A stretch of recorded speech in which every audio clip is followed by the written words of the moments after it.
Hey, I just got back from lunch. Did you finish that report yet? Well, not exactly. Still working on it. I'm not finished just yet. I got a little sidetracked, but I will get them to you first thing this afternoon.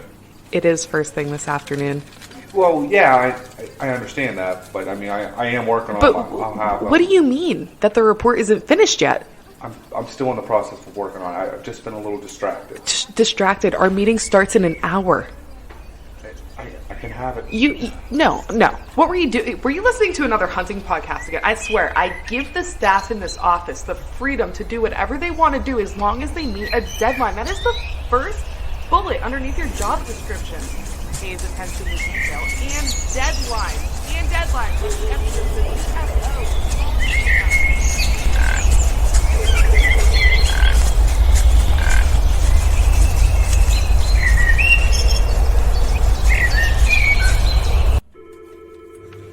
Dude, are you even listening to me right now? Welcome to episode 154 of the Whitetail Distraction Podcast. My name's Austin, and I guess we're sitting in my garage again. What's up, Charles Hedlund? Not much, man. What's going on? Nothing, man. Another beautiful night. Yeah, it's a little warm. It is a little warm. I was kind of digging those cooler nights that we had. We had some good nights. I was in pants, had a jacket on, not tonight. It's coming back. I'm sweating a little bit, though. I just looked at the weather. It's coming back. Next Is it? week, oh, shoot. I don't remember what day it's coming in, but we're going to have 40s in the night. Oh, boy. I know. Just in time. 2B season's coming in next Supposed Saturday. to be high of 73, low of 49 or 51 perfect. or something like that. Perfect deer hunting weather. Beautiful. Yeah. Are you going? Am I going next weekend? Yeah. No. No? It's my anniversary weekend, so Oh, well, we'll probably be somewhere else. But that week, I will most likely not. I like it. Yeah. I don't know if I'm going or not. At all down there? Well, I'm going to go. I don't know if I'm going to go next weekend or not. Probably the Oh, weekend after. I know what you mean. Yeah. Yeah. Just to get at least one set. You have to. I'll call up old damn Rayhar and see what he's There you doing. go. Good call. He might go down with you. Last time I called him, dude, he worked until midnight and then drove and slept in the parking lot. That kid's a nut. He is a nut. He's down for anything all the time. It's ridiculous. Love him for it. Yeah. Yeah. He's been my turkey partner over the last couple springs. I mean, yeah. It's good. Good kid. Good dude. But I'm excited, man. To say that we could technically be hunting next weekend is just, it blows my mind. I'm not ready. I'm not ready either. I'm not ready. I can't tell you a year where I've shot my bow less than I have this year, to be honest with you. Oh, I have. Definitely. I've shot quite a bit this year. I shot plenty, but I'm like every single night I'm shooting. That's coming. Case. That's coming. Yeah. I ordered a new 8er tonight. I had to get it. Really? I thought I ordered it, and apparently I did not. So Okay. I ordered it tonight, and hopefully it's in time. So you're going to run the 8er from your sticks? Yes. Bottom stick? Bottom stick only. So it's going to be a fixed 8er or movable? I got the bottom step loop, so technically fixed. Okay. I Cool. don't need a movable 8er, but I'll be good for now. Yeah. Yeah. Back I with still mobile have gear. one. Nice. I still have one that I haven't used since I used a lot of edge stuff that clips onto the step and Mm-hmm. you just keep taking it up with you. There you go. I like it. I don't need that anymore. I'm a fan. Mm-hmm.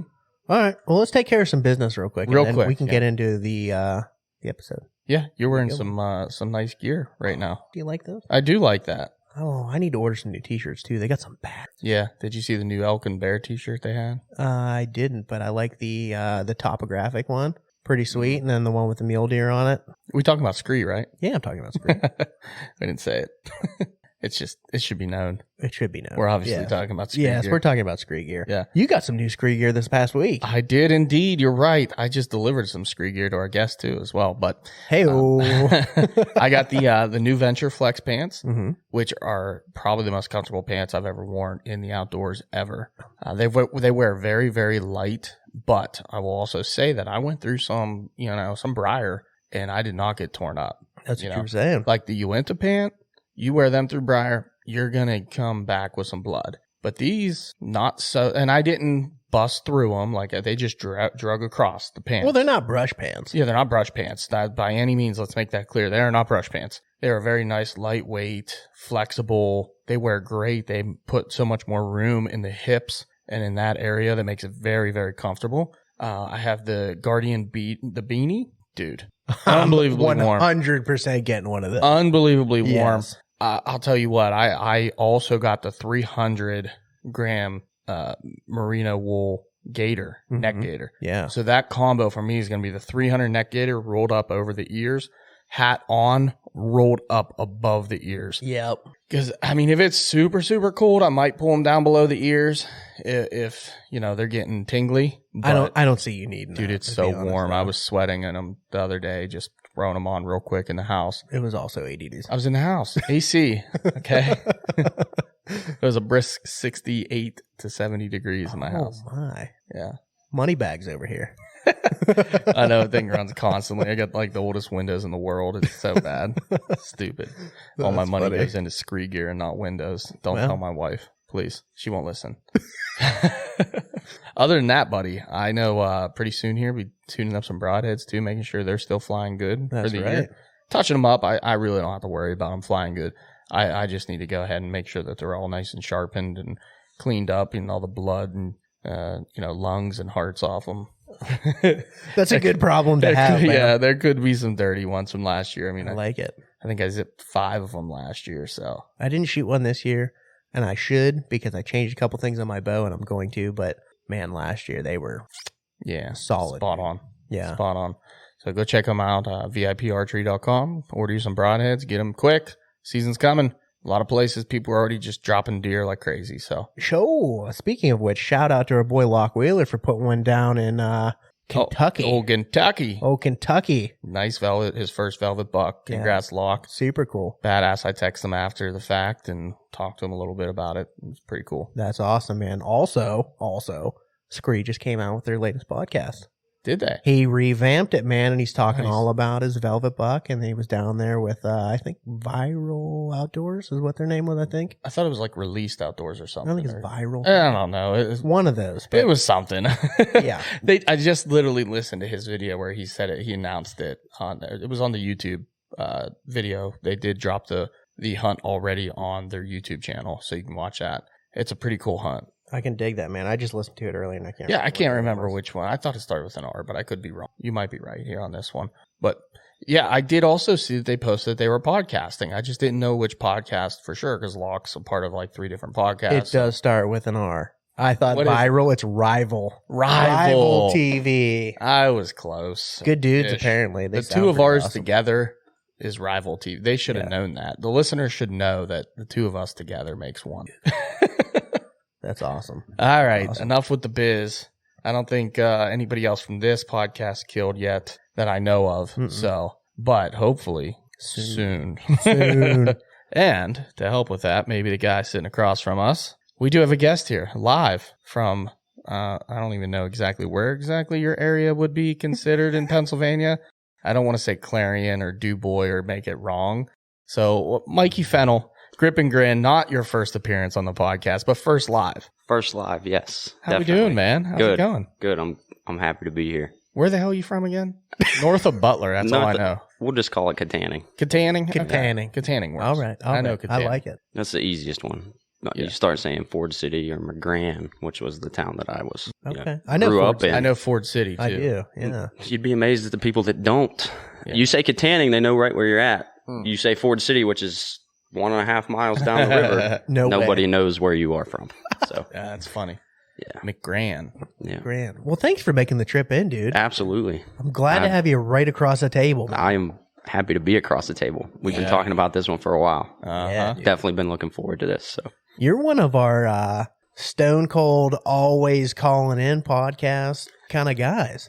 I mean, we're hunting buddies, right? I That's like right. it, man. I mean, Right. that's what what you're you do. supposed to do. yeah, dude. Yeah. I love that. We got an awesome thing going Oh, down here in Allegheny, and looking forward to that as I do every year. Oh, yeah. Pretty quick. Very quick, Yeah. Mhm. very quick. What are you guys thinking? Like the 19th? Well, I was kind of preluding to that. What is that? Like a conversation. Tuesday? Probably. You know, we have a little bit of a method to our madness that could have worked last week or last year, and even the year prior to that, because we've never been down there together for the opening day, as far as I No, recall. nope. Yeah. So typically, Mikey and I like to let all the nutsos go in opening day Yes. and push all the deer all over freaking tarnation, and then we sneak in on this little sneaky spot that we won't tell anybody about.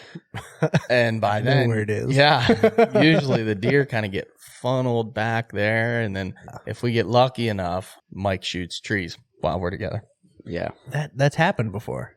Unfortunately. I think there's a video of it. there is. It's there buried is. somewhere. I'm a fan of There is. Hey, I Dude, it mean, was awesome. you couldn't have asked for a better night in the tree. I mean, you couldn't have, other than the result. But I mean, for me, those hunts down there are just brushing out the cobwebs. Yes. Right. Get the gear together, make sure your camera stuff's in check. I typically use my saddle down there. So, I mean, that down there for me is just my fail safe. Yes. Make sure everything goes right. And if it doesn't, what do I do to fix it before my season opens up home? Mm-hmm. If I get to shoot a doe, great. That's always a plus too. If I don't, that's okay too. Yeah, it's all gravy. I think that's the best thing you can possibly do, though. Like, we're very lucky that we live close enough to be able to do an early season like that. And from the very get-go, ever since we've been going down there, that's kind of what we've used it as. Go down, like you said, get all of your equipment in order, and just knock off the cobwebs, man. Because you guarantee if you don't do that, the first sit in the woods, you're going to be digging through your backpack. Where'd I put this? Where'd I put this? You get all that out of the way, and that little cherry on top of maybe killing something would be awesome. You know what's funny about that is we're talking about knocking the cobwebs off and getting everything in order. The only reason we're sitting here talking to Mike right now today is that he forgot something on his hunt down there. I love it. It is literally the only reason we ever came in contact with one another. That's it. What'd you forget? Some kind of strap. A tether. I forgot my forgot your tether tether. in the truck. Yeah. And Were you there on time? I was on time. Were you there I not was, on time? Fuck no. I was in and back out, and he was just getting ready to go in. I come burning in from work. Yeah. Light is all hell. No clue where I'm going. I had a couple ideas where I wanted to be. I come burning in. He's sitting on his tailgate. Well, that's kind of odd because I know I'm late. He shouldn't be sitting on his tailgate. And normally I would have just jumped out. Hey, what's up? And it's just left. I just felt like being talkative that day. Just come up. Hey, man, what's going on? Nothing. He's like, I was in there and I forgot, my tether rope. And I just started saddle hunting, I think, the year before. And maybe. I was like, well, I got an extra one. You want it? He's like, no, I have it. It's right here. I was way back in there and I forgot it. So I had to come back to the truck and now I'm just hanging out here. And I was like, all right, well, I mean, I'm going to go in here at a spot that I might get a chance at something. I have no real confidence. But I'll tell you what, you head right over here, like 300 yards. I said, we've had some good luck over there and the deer come back and forth and you might get on a doe. And I think you did end up hunting over there, didn't you? Or you ended up scouting it? I went in and breezed it. I mean, at that point, it was late. It was already late. Yeah.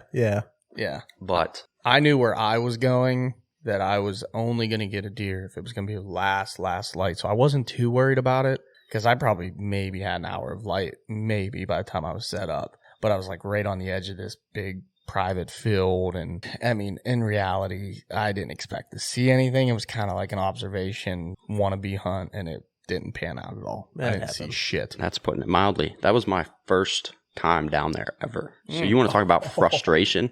Yeah. I get the whole way in there after studying those maps, and it's like you forget probably, if not one of the most critical pieces to a saddle setup. Yeah. And I have to walk the whole way back out. I was not very happy. Yeah. What do you do? It's part of it. Dude. Look, fate. I know we probably talked about it on here before, but our first ever sit down there was also an absolute shit show. Oh, it was a Was that nightmare. our first archery hunt down there? I think period. No, because we were in there rifle season. Remember, me and Anthony were. You weren't. No, And I told wasn't. you. Yeah. I was like, hey, look, this trail comes right up out of this bottom. I can get us down in there. No problem. It is it's a beaten to the ground trail. Yeah. Yeah, it was in the wintertime during rifle season. You come September on the opener and you're trying to do it in the dark. We crashed and burned through that place. Not to mention, I don't know if you remember this, speaking of working out the cobwebs, my headlamp was dead. Yeah. Dead. So I'm following him through absolute brush, getting smacked in the face by his limbs because I couldn't see him coming. And it was a nightmare. We heard deer blowing. And, dude. We busted 24 deer that day. Easy.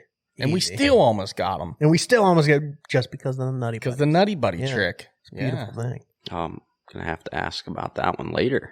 You don't know the You don't Nutty know. Buddy trick? I don't know that I do. Okay, Oh boy, buddy. well, this is 2 episodes in a row. No, this will be the first technically. Are you a fan of Nutty Buddies? I mean, Are anything you- with peanut butter, you can find me snacking on.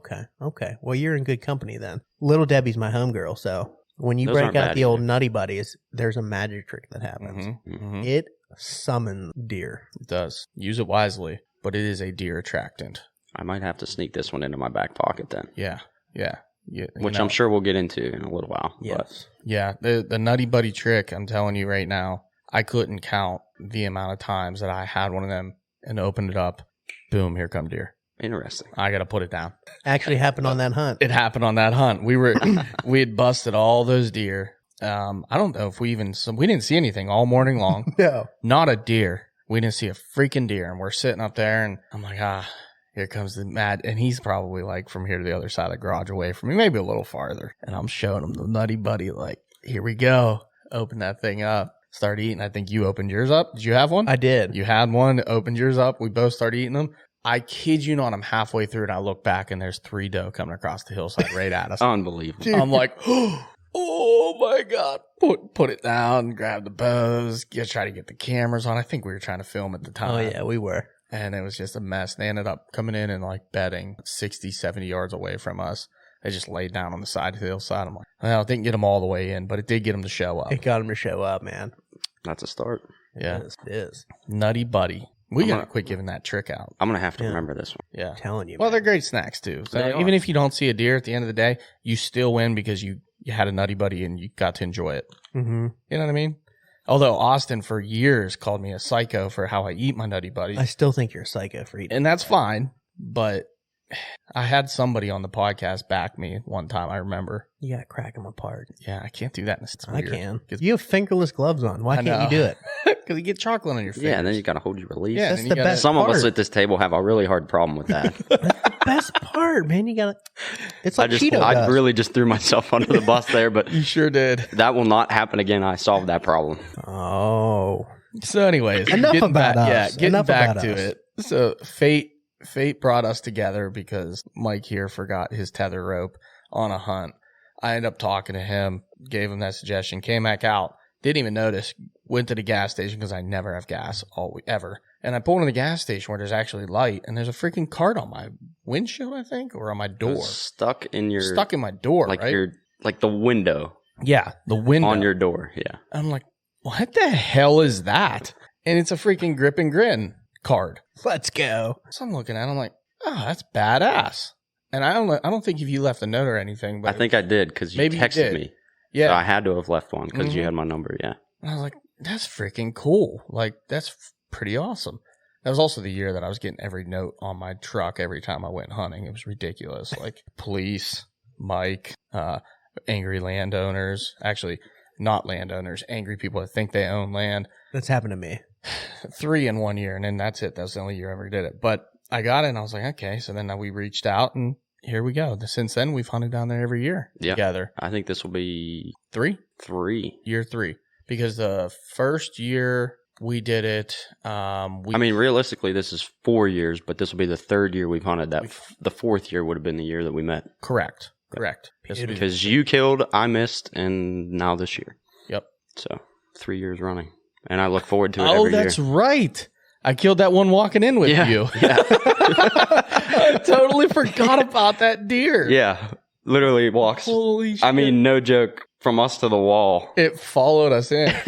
He shoots it at like 15 yards. Deer runs down the hill, dies. Like, I'll bet he had a Nutty Buddy in his It might have been pocket. open in my pocket. I didn't see him open it if he did, but yeah. Dude, I totally Yeah, forgot this will be about the that. 3rd year Was the we're first down there year. together. And it's, Awesome. I mean, every year we've been down there. I mean, even the year we met, it's an awesome story. Mhm. You know, the following year where you go down and kill one. I should have killed one last year, that damn sapling. But anyway. Not only that, you were at full draw like four times. Oh, man. Yeah. Like literally, we're talking with Steps. just steps. Sometimes one little like branch hanging down. Like, That just freaking happens, man. yeah, we had It deer does. all over us. We did last year. We were covered in deer. That's a good Even spot. the year before, the year that you killed that one. Yeah. Even I after killed, that. yeah. We climbed full the draw, tree twice. I think I was at full draw 2 or 3 times. That was the year that I dropped my release out of the tree. Yeah. With a deer at 25 yards. Cat's out of the bag now. I mean, it was out of the bag the last time, but So I had, it's funny because I had shot my deer, so I'm like, all right, cool, that's done. You're obviously up. We don't even have to discuss who's going to be shooting at this point. So I'm up with my camera gear and everything, and the deer's coming in, and I hear tink, thud. I oh, went, dude, did what my I heart just? just sank. I was like, did I? Do you carry a backup? Yes, Oh, good. but But it was buried, Yeah. and I shoot attention 100% of the time, like a true back tension. I know so many people tell me not to do that, but I'm on a different level when that thing is in my hand. I just am. I've never had an issue with it when hunting, going off or whatever. That's what I carry. I carry, typically it's just a hinge or an index, whichever one I'm feeling that year's in my backpack, but I can no longer drop my handheld. It is now tied to my bino harness. Will never hit the ground again. That's actually a good idea. I will dude. show you. I made it. I just made a little 3-strand braid out of paracord and 2 key rings. yeah, And it took me a little bit to get the length right because it is attached to my harness. Yeah. So it needs to be long enough that I can draw with it and everything and not be in the way. right. That was the hardest part. Other than that, super slick. Because even if I do drop it, it's only going the length of the tether, which is 15 inches maybe, Right. which happens to be right at your belt. Dude. I'll show you. I have it in the truck. Why did I not think of it before? Yeah. But it's funny how stuff like that happens. Something has to happen, and you're like, okay, what can I do to fix it? And That's it. Yeah, That was it. Luckily, That was it. we were in 2B hunting doe basically when it happened. No harm, no foul. Yep. He's reaching, trying to find his other one through his backpack. I'm undoing mine off my wrist, going, here, take this. Yeah. I give him my I was release. at full draw with his release. Back to the steps thing. I think we needed 1 or 2 steps Yeah.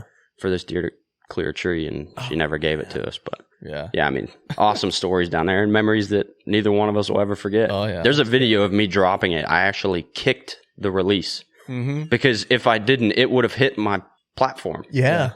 I mean, literal kick safe. Yeah. night. I just remember going, is that what I think that was? Yes, it He's was. Yeah. That was my release. Who is this guy? I'm immediately taking mine off. Like I don't need mine. Here. like I've Teamwork, dude. I've never done this before. And now, good enough story that we're sitting here telling it. But imagine if it would have worked. It would have been ridiculous. That would have been even better. If you'd have shot a deer with my release. Even better. Could you imagine? Yeah. Oh, that would have been freaking awesome. That's odd. That reminds me. I can't think of what channel it is, but I watched it on YouTube 1,000 times. This guy, he hunts with his girlfriend, shoots absolutely humongous deer. It was the buyers. It was the buyers. Yeah. That's exactly Caleb who it and was. Taylor Byers. Yeah, man. That one came in on his side and he was filming. They did that twice, I think, back-to-back years. 2 You're years right. in a row. You're right. Yeah. I don't Yeah. know about this. He took her little bow. He practices with her bow. Oh, okay. Yeah. Dude, the draw length is tiny. And he's like, literally like this. Freaking smokes it, dude. Smokes it, dude. Big Because buck. he didn't have he was filming, he didn't have his bow, He didn't but have his she bow. did. And the deer came in where she couldn't shoot him and he could. And Yeah. Okay, I remember that now. Yeah, 2 Killer. years in a row. Yeah, you're Wow. right. Yep. Unreal, Could you man. imagine? Like, not a lot of people can do that. I do that with Sierra's bow. I do that because a lot of times in certain situations, she knows that there's deer that I have Dibs on. like time, effort, and kudos to her. She's like, I'm not going to shoot them. Yeah. And more times than not, I mean, sometimes I take my bow when she's up to bat, but like I do make it a point just in case. I can shoot her bow pretty well. Yeah. That's good, man. It doesn't take much, to figure it out. I mean, look through the peep, but Yeah. it is a feel thing. You do need to at least try. Absolutely. I can only imagine her draw length's got to be a lot shorter, Right. too. Yeah, I shot my nephew's bow too at times because he was like, this bow isn't it? And I didn't hit like dead on. I was like, 3-4 inches high or whatever, but I'm stacking arrows. Yeah. So if you got that figured out, you Lay it in there. yeah, you can definitely dial it into yourself. Yeah. And who sets up their setups to shoot 40 or 50 yards? I mean, she's Right. pulling 40 pounds maybe. Yeah. So if I can hit a paper plate at 20 yards, even if it is with her bow, Mm-hmm. Golden. hand it on over. Yeah. Given the opportunity. Yeah, I Let me mean, get that. yeah. I mean, even now though, too, you could pretty much always take your bow with where you're at with your recurve because that thing weighs next to nothing, I'm sure. it is, so compared to other recurves, and I'm just going to use my dad's is my comparison, it's heavy. Okay. And he will be the first one to tell you that. But in my defense, I like to think I'm like a hybrid because I shoot both. Yeah. And I would pick up either one on any given day and be just as confident as I was with the other. And I think that's where that comes in, because I have added weight to the recurve that almost makes it feel like my compound. Not to that extent weight-wise, but it's definitely heavier than your typical traditional setups. Yeah. Whether it's all wood or whatever it may be. I mean, this is a machined riser, the whole spiel. I mean, the design of that riser was made to be a hybrid target and hunting riser. So you could throw a set of limbs on it on Saturday and go hunt, change your set of limbs on Sunday and go stand on the target line. That was the design behind the riser. I love that thing. I don't change my setup. My 3D setup is my hunting setup. When it comes to my traditional equipment, I've ran the same setup since I bought it. Or got it, I should say. Sierra bought it for me for Christmas last year. So Beautiful. Nice. yeah, huge shout out to her there. Yeah. 'Cause There you go. I love that thing, man. Yeah. I've spent so much time with that bow this year. I could probably count on my two hands how many times I picked my compound up. It's almost scary how much time I put into that bow. And that's what I was alluding to earlier. Yeah. I'm almost more confident with that in my hand right now than I am my compound. And I never thought I would say that. Yeah. Ever. My dad gets on me all the time. I'm going to make you a trad guy yet. You may. You may. But I don't know that I'll ever put the compound down entirely. But I have, and I'll be the first one to tell you, spent way more time with that bow and that setup this year. I can shoot out to 30 accurately. I put that in, quotations. 25 and in. Money. Yeah. 25 yards is point on. So if I cover up the vital with the tip of my arrow and let it eat, as long as I get into my back and do everything that I'm supposed to do right. Game over. I mean, I'm shooting. He's seen the insane. pictures, dude. Yeah. I'm shooting pop sands, bottom of a pop can, 4-arrow groups with that thing at 25 yards, like it's nothing. That's beautiful. Like I'm shooting my compound almost. Yeah. It's been impressive. He's been sending me Snapchats. Like, literally, he's the one that makes me feel guilty about not shooting as much as I do. Because he's literally every night just sending me videos, like, just arrows stacked in one after another after My another. man. I'm like, Yeah. fuck you, Mike. Like, dude, I screwed broadheads on just for the first time just the other night. And I mean, lighted knock, last light, I mean, you guys probably saw it. Doing the scenario. Posted it on Instagram. Yeah. Like, just to see. And I really wanted to see my arrow flight. Like, I know these arrows shoot good. I've shot them through paper, like with field tips, the whole spiel. But we're getting to that time where it's like, okay, I want to know my broadheads are doing the same thing. Yep. I don't have to change my sight picture or anything. Right. And I luckily I don't. Just in laser, man. That lighted knock was so, I mean, I took it in slow-mo, but then I put it on the computer and slowed it down some more, and it's like, I can't get it any better than what it is. Yeah. And laid it right in there. I mean, last light, one arrow, the usual scenario, and couldn't be happier with that setup right now. I really couldn't. That's beautiful, man. Oh, Yeah. Well, with that being said, I know you've mentioned that you were going to bring the compound with you to that hunt whenever we do it. Any reason you don't want to take the recurve? Because, I mean, in all reality, that spot, 30 yards is probably pushing our max. I mean, there's a couple lanes we had. We probably could have shot to 100,000 yards, but you can't drop your release. No, you can't. You can't do that. This is true. No, I guess there's not really a reason. I've never done it down there. yeah. And I feel like I'm overdue down there. We've been so close so many times. Yeah. And I don't know. I guess there's still in the back of my mind, like, I could have that. Like last year, that was a 40-yard shot. Mm-hmm. I could still have that scenario. And I don't want that to be the reason. Not that that's the end goal down there. Right. Is to fill a tag, but who doesn't want to fill a tag? Oh, definitely. So Yeah. I don't want to take that away from us because that's not something we get to do all the time. Right. You and I are lucky if we get down there once or twice together every year. And then after that, we go our separate ways. We do our own thing. Yeah, we talk every day for however many months, but it's just, I don't know. I think that's probably the biggest reason. Just knowing that I can, whatever we have to do, I'm going to be able to do it down there. Yeah. That's fair. That's probably the biggest reason. But when it comes to it's not a confidence thing or anything like that at all. No. Yeah. It's just an opportunity. Whatever presents itself. Yes. Feel a little better with the compound. I feel like Rafiki right now. Rafiki. It is time. It's definitely getting there. Yeah, it is getting there. Time for you to take that bad boy down, because I guarantee if you take the compound, you're going to have one come into 20 yards broadside. That's normally how and it you're works. going to be so mad, dude. Yeah. You know, and I say that. My dad says that. Well, like, oh, you know what's going to happen, which typically how it works. But I don't know that would make me mad down there. Yeah. I'm going down there to kill a doe. You put some meat in the freezer early. Everything's good. 2 weeks from then, my season opens up home. I can carry whatever bow I want whenever, you know. I could wake up Saturday morning and be like, okay, I'm going to take my recurve. Saturday night, I could be like, no, I'm going to take the compound. But I have that confidence in either setup right now. I could text you in the morning and say, which bow do I take today?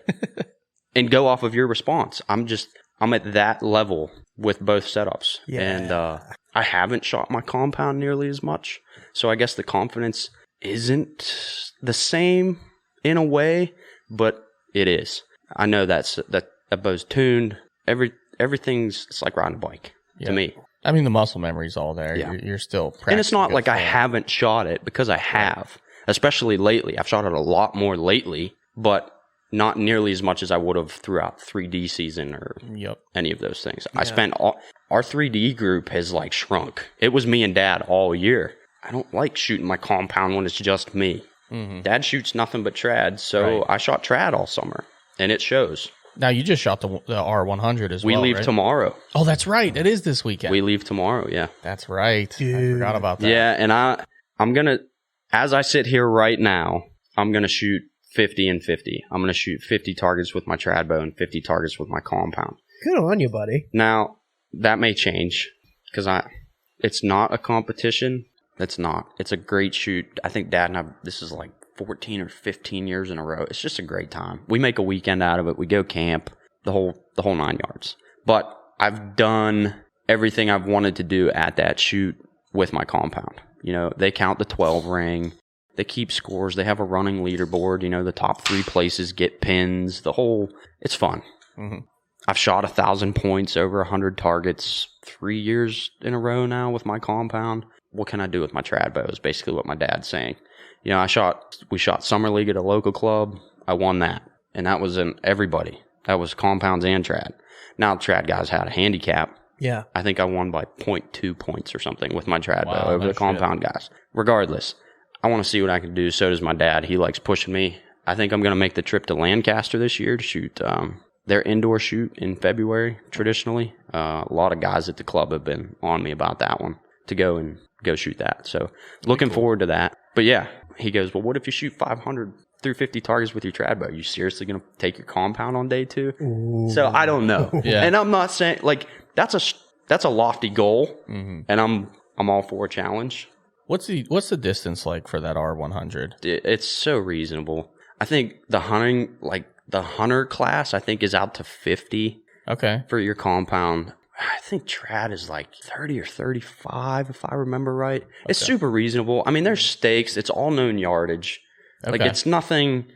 It's meant to be fun. Mm-hmm. It's not any of those. It's not like an IBO or anything like that. Right. It's meant to be enjoyable for everybody. Kids, you know, the whole everybody. I mean, we took Mia last year. Mia shot last year. She had a blast. That's awesome, dude. You know, but you get to see targets that you don't see at your local 3Ds. I mean, 22-foot giraffe, a life-size elephant. Mm-hmm. Whoa. I mean... Yeah, they got cool targets. Sweet. It's a blast. I've been on him a couple years in a row. Like, man, come on. You can camp with us. I would have done it this year, but we have our river flood. Canoe trip. Yeah, it is a lot of fun. Yeah. I definitely, at least once, I would do it. You know, for Dad and I, it started as a family trip. My dad, my mom, me and my brother, years ago. It's changed over the years. My brother quit shooting. My mom no longer wants to go.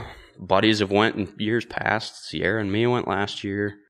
It's just one of those things. Like, it's a fun weekend is what it boils down to. That sounds like it. Trying to plan for that next year. We put it on a little better. We put it on the list every year. I mean, that's just one of those ones that we don't we do our best not to miss. We haven't missed one.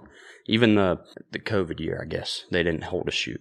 We missed that one. Yeah. You didn't miss it. No. You didn't even have it. Yeah. You're good. Hard to You're miss good. it when you Can't don't miss have something they didn't 100%, have. man. Right. But I mean, even when I was playing ball, real heavy, we drove to New York and shot half a shoot on a Sunday because we wanted to go. Yeah. Beautiful. We drove up that day, we shot 50 targets, and we came back. That's awesome. I mean, but again, it's just targets you don't see, and when you get a group of guys together, it can make for a really fun weekend. I know 2 years ago, there was 8 of us, I think, in camp. We're playing cornhole with a lantern in between the boards at 12:30 at night. Yeah. I mean, Yeah. you can really make it a great weekend with the right people. I would be nervous that you would just kick my ass with a trad. Probably. Yeah. I mean, that would probably. I mean, that's not easy. I mean, like he said, 100, even with the compound, you're out to 50. I mean, that's not super It's a poke. easy. Yeah, it's definitely a poke. They do have the really cool targets. So that's been the enticing part for me to want to go and do it the last 3 or 4 years. It just hasn't worked with my schedule, is because they do have awesome, like really cool life-size targets. I think they have a big dinosaur target too, if I'm not They have a mistaken. T-Rex target. They Mhm. have a Triceratops target. There's velociraptors. There's all kinds of stuff, dude. That's awesome. And if you can only make a day trip, I strongly recommend shooting the African course. Really? Okay. Just because, I mean, there's an African course and a North American. We all see the North American targets at any local 3D shoot. Now, there is some that you don't see, but, I mean, you're talking life-size kudu, life-size lion, Oh. life-size, like, zebra, hippo, Buffalo? all of them. Yeah. All of them. I think about the only one we've shot that's out of the North American is like the crocodile. What about like the Like they the don't even apple have buck is warthogs. cool. What about the pigs and stuff? Where are they Yeah, from? but a lot of those are like peccary and like wild boar. Hogzilla is another one. I don't know if you guys have seen that target. Huge wild The boar giant- target. I've seen wild the boar, picture yeah. of Hogzilla. Yeah, I like mean, the there's real so one, the many. 900-pound hog or whatever it There's was. so many of them. And Yeah, they're that's cool. They're all cool to, I mean, like I've said, we've shot it for I don't know how many years in a row. But it's more than just the shoot. That's awesome. Hey, we shot a lion at Camo Cares. Did we? You might not have been there that year, but that was the year that the Boer altercation with that guy. No, I was there. Yeah, that literally right after that altercation, that next target was a giant lion, I don't remember that. and I almost missed it because I was all fired up. I only missed it 1 year for a wedding. Yeah, so that was 2 years ago. They had a lion, so Oh man, a I lion don't and remember. a freaking crocodilian. Yeah, man. Probably the only two. You're right. I mean, Well, I'll throw it out there now, a I year think in that would be advance. sweet, dude. If you guys are interested in doing it, we would be happy to have you guys in camp for Yeah. the weekend. That would be sweet. If I can get the date on my calendar, like after this podcast, then it's reserved. And if it's the first thing on my calendar, there's a good chance it's going to be there. It's the past 2 years since they've moved it to this side of the state. For the longest time, we had to go out towards Reading, Oh, really? yeah. and then we went to New York for a few years. We went to Ohio for a few years. Now it's a 2-mile run park up in Franklin. Franklin, yeah. Man, and what a Murphy. it's just, I mean, it's a beautiful walk, Yeah. but like each day, I think last year when 50 targets, I think we did just over 5 miles one day. No shit. So it's a hike too. Yeah. I mean, you get to stop and whatnot. Typically they have outs, 20 targets, 25 targets, whatever. You can break it up, but it is. And like I said, I mean, we'd be happy to have you guys in camp. I think it would be a blast. That'd be awesome, dude. That'd be really cool. All right, I'm putting him out. Come on, Murphy. It's been a long time since we've been interrupted by Murphy on a pod. Hi, I'm buddy. digging the hair though. That's Yeah. freaking sweet. It's been a hot minute, huh, buddy? Murphy. The Murphy dump. I call that one. Murph. No, but that sounds like a really awesome shoot, man. I'm telling you, man, we've shot it years, literally years. And that's something we look forward to every year. I would. And like I said, especially when you get a group Mhm. together. Like this year, it's going to be a little different. It's me and Dad, and I think there's a couple guys from the club going, and then there's one of my buddies and his dad are going. They may meet us up there, meet us in camp, whatever. Cool. But it's such a drastic change from just a few years ago. Now, like, it was really fun last year. Mia was 100% in, wanted to shoot the whole 9 yards. I mean, we only had decent weather one day, so the second day was kind of sucked. Yeah. Especially for her, because she wanted to shoot. I don't want to drag you around in the rain all day. But when you get a good group, when you can enjoy the shoot, but not only enjoy the shoot, you can go back to camp and, cook on the fire, drink beer and can jam, cornhole, whatever it may be. It just makes, because that year we were playing mini tournaments with, all right, winner stays, losers get new teammates. Like we played for hours, man. That's awesome. It's just, and then the campgrounds are obviously all, nice. I don't know that we've ever been on a bad campground. Most of them are pretty understanding because a lot of the people that come in that weekend are shooting. Yeah, that makes sense. Which makes it even better because, you'll see like big time guys come in and put up their camper and they'll have like a Hoyt flag or, something that's like, oh, okay, this guy's legit. Just a regular camper. Yeah. Yeah. Yep. That's cool. I like it. Yeah. It's a lot of fun. And then obviously they do the novelty stuff at the shoot throughout the days.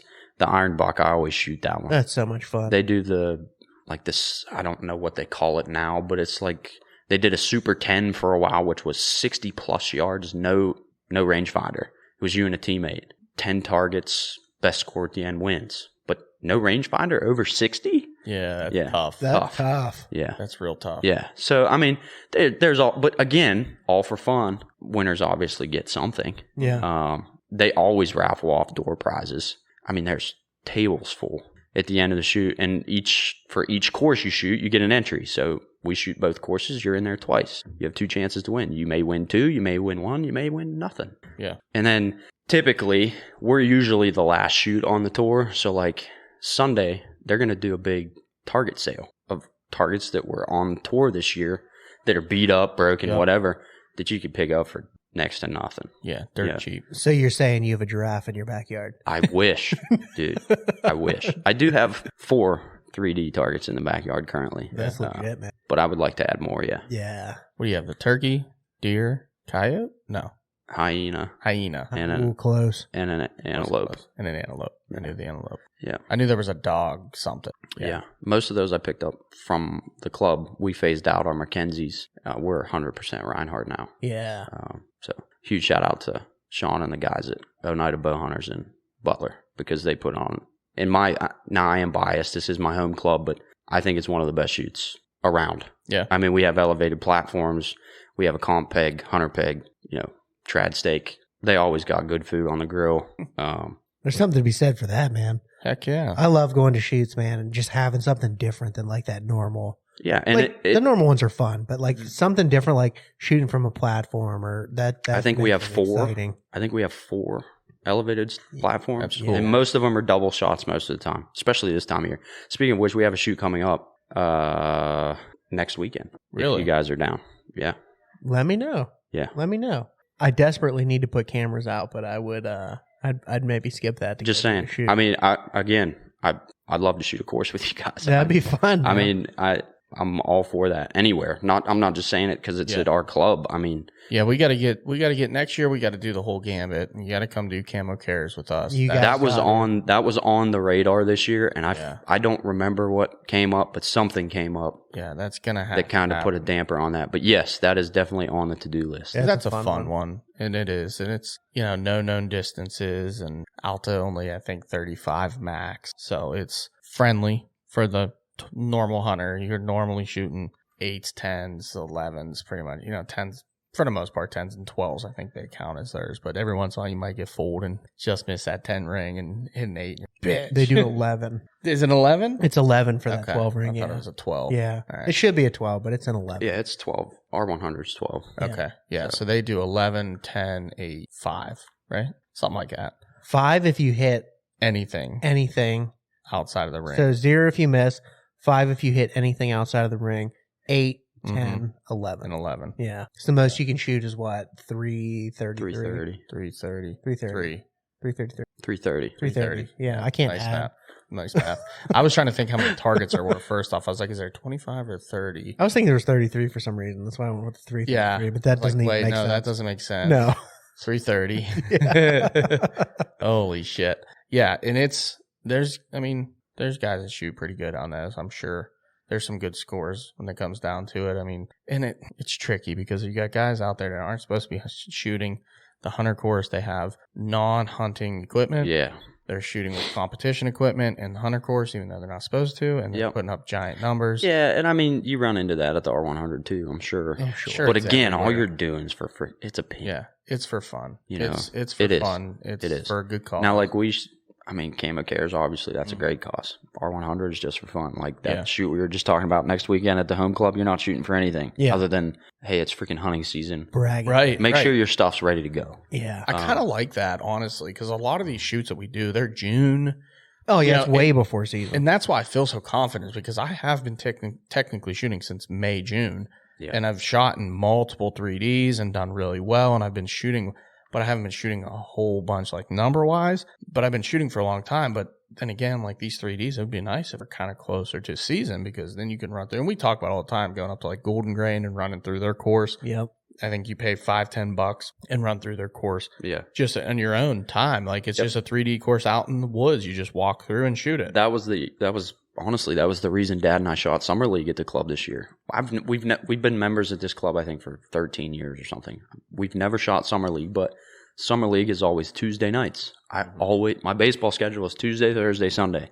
Never been able to do it, or at least we felt that way. This year I was like, screw it, we're going to shoot Summer League. Didn't know years ago, or we would have shot. Like you just have to shoot the course once a week. It doesn't have to be Tuesday night. Oh man. So like as long as you turn a score in by next Tuesday, you're good for that week. Gotcha. There were nights where Dad worked Tuesday night. Okay, we can't go Tuesday night. Or I played Tuesday night. Okay, can't shoot Tuesday night. We'd shoot, instead of going and shooting a normal 3D shoot on Sunday morning, we'd go shoot our Summer League round. We found ways to do it. But we were also forced to shoot at least once a week. Right. Regardless. Yeah. It's kind of like what we have going too. I mean, we have our little challenge going on in our Patreon group that we do each week. And I come up with a list of 12 weeks. Every shot was randomized. So how many shots you take, what the yardage is, and how big the circle is. All three of those are randomized for 12 weeks. We have to compete and do this challenge. And we've been keeping score and going along, and it's actually a lot of fun. It's been really fun, man. We've been honestly. talking about this. I got to get in. You guys hound me next year because I need to be a part of this. Yeah. We've talked about it, and and then I hear about it later. It's like, damn it. Why did I not get in that? Again, all for fun. We all have the same goal this time of year. This is not all for fun. Yeah. This is for Well, the most badass hat you have ever seen. It will be a nice hat. We're all competitors at the end of the day. Yeah. It doesn't matter what it's for, whether it's $5 a hat or just bragging rights. Unfortunately, we're not allowed to win the hat. Correct. Bummer. That is a bummer. It's like So you have to everything throw we it. do. You have to throw your own shoot, No, hell no. Oh, no, I'm still shooting. No, I come for him every week. Like, as you should. I'm in third right now. I don't even know where I am. Not far behind. I think Fifth? Fifth. Or something like that? Yeah, you're right there too. It's just like, but man, the top two guys, they're just freaking stone cold. That's good. And they're They are, good dude. ass shooters. It That's was the other fun. thing, man. Especially in the competition setting, because maybe I'm just weird, but I like watching other people shoot. Mhm. Whether it's something I can pick up on, like a form or just a process. I don't know. I'm the same way with baseball. I want to be a student as much as I want to succeed. Totally. Right. Like if I can't learn anything else, then there's no point in me doing it, in my opinion. Yeah. I think you would really enjoy the Marco Polo group that we have going. That's another one that you guys keep saying about, and I keep saying, oh, I need to get in it. Yeah. Just force me into it one of these I'll days. force you into it. It's It's fun. Like the weird added like little bit of tension to it. So your shot is shot live Yeah. on Marco Polo Yep. with everybody watching. Yeah. Yeah, it's crazy. And I'm telling you, dude, I will go out and I will shoot. I'll shoot a couple practice shots. I'm so money. Yeah. As soon as you turn the camera Turn that camera I on, know, dude. man. I know. And even last week, Changes I messed up everything. so bad last week, dude. I shot practice shots and then I went and I thought I hit record. Didn't. And I shot so good, dude. And I went and I started walking down. I was like celebrating. I was like, yeah. And I got like halfway to the target and I was like, I'm not recording. Dude, I smoked it too. Oh, yeah. And I went- and then the next shot you did on camera is complete shit. I missed. Yep. Yep. Typical. That's how it goes, though. Yeah. It's just fun, man. It is. Oh, It is. man. Like it's fun. Like this week is 2 shots, 9 yards, 2-inch circle. And that's like, that was the closest one. And then the farthest one has been a 39 last week, one shot, 39 yards, 4-inch circle. And we've had another one, I think it was like a 2-inch circle or 3-inch circle at 37 yards. You really got to mess with people, man. You got to make it like a 1-inch circle at 3 yards. We did. Because, dude, do you know how many people don't know how to shoot that? I know. It's tough. That's why when I did the yardage, I just did like a random number generator. And I put from 1 to 40. And that's what we did. Anything from 1 to 40. And it just so happened, I think 9 was the closest that we had in the whole competition. And then 39 was the farthest. So, but we had some tough ones that. I think the last one was 19 yards? 20 yards, 1-inch circle, 4 shots. 4 shots. Stack 4 into a 1-inch circle. Yeah. Like that 20 yards, you're like, oh yeah, I'm confident. Yeah. You 1-inch circle, though. 1-inch circle's tough. That's smaller than your standard X-ring on a 3D target. Right. Yeah. Tiny. Tiny. But then we got Justin in the group. He's shooting pop tabs. Yeah. He shoots pop tabs for fun. Hey, whatever pushes you to be better. Yeah. Heck yeah. Yeah.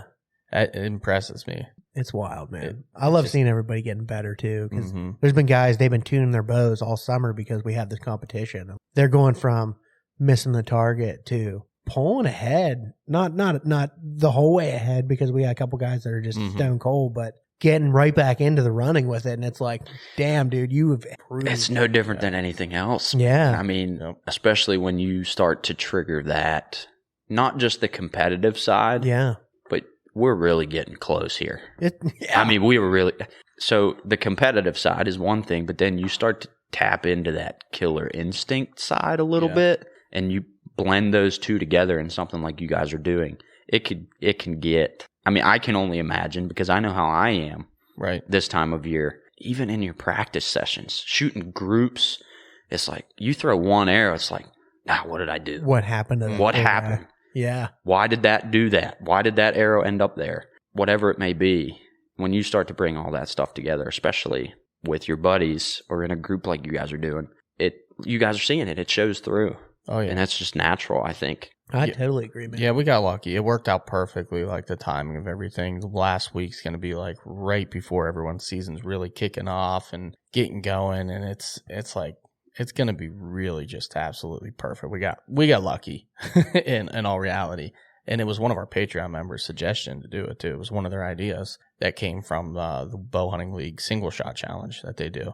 Cool. But we kind of put our own little flair on it, and it's been fun, man. It's been a lot of fun. It's definitely nice, like you said, get yourself out there at least shooting once a week. Shooting, Be amazed at just what once a week will do. For sure, though. You start stacking that over 3 months, like you guys are saying, 12 weeks. Yeah. Huge improvement. That's a lot. I mean, especially if Dad and I get on each other all the time because we won't shoot all week and then we'll go shoot a 3D shoot on Sunday. It's like, make a couple bad shots. Like, man, I just need to shoot. What's your excuse? I have 4 targets in my backyard. Yeah. Like every day this week, I've went outside before I left for work. I'm working for myself this week, so kind of making my own schedule. I shot 1 quiverful every day before I left for work. What is stopping me from doing that any other day when I get home from work? Right. 1 quiver. How long does it take to shoot 4 arrows? Not long. I have 4 targets in my backyard. I have 4 arrow quiver. I go outside, I shoot 1 arrow at each target.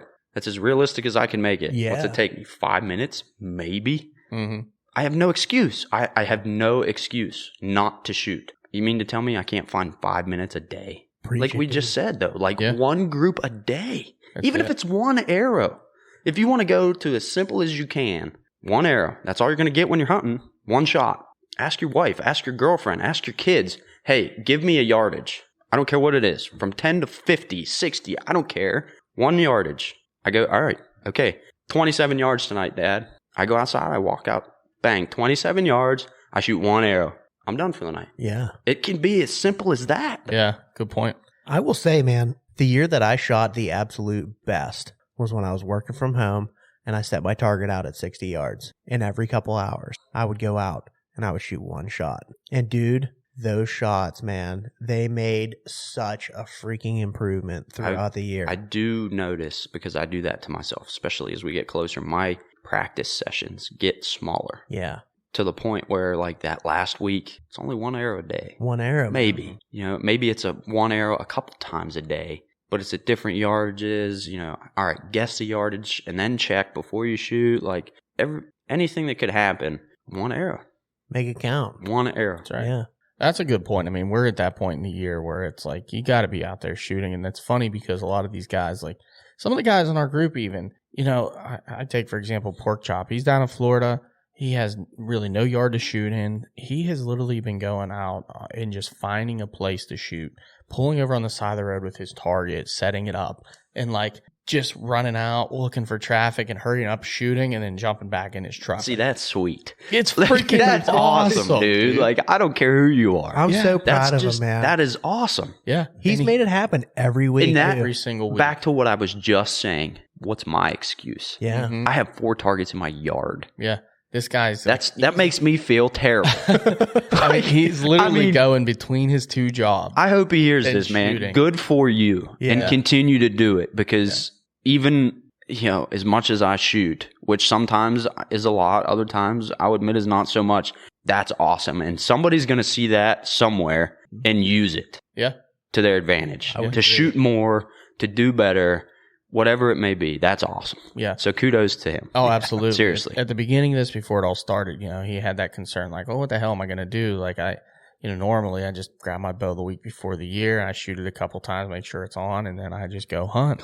And we're like, all right, well, I mean, look, man, do your best. Like, whatever you can do. That you just, yeah, I know. That you just singled out, dude. Oh, thousands. Isn't it sickening? Thousands of people do that. I can't wrap my head around that one. I know.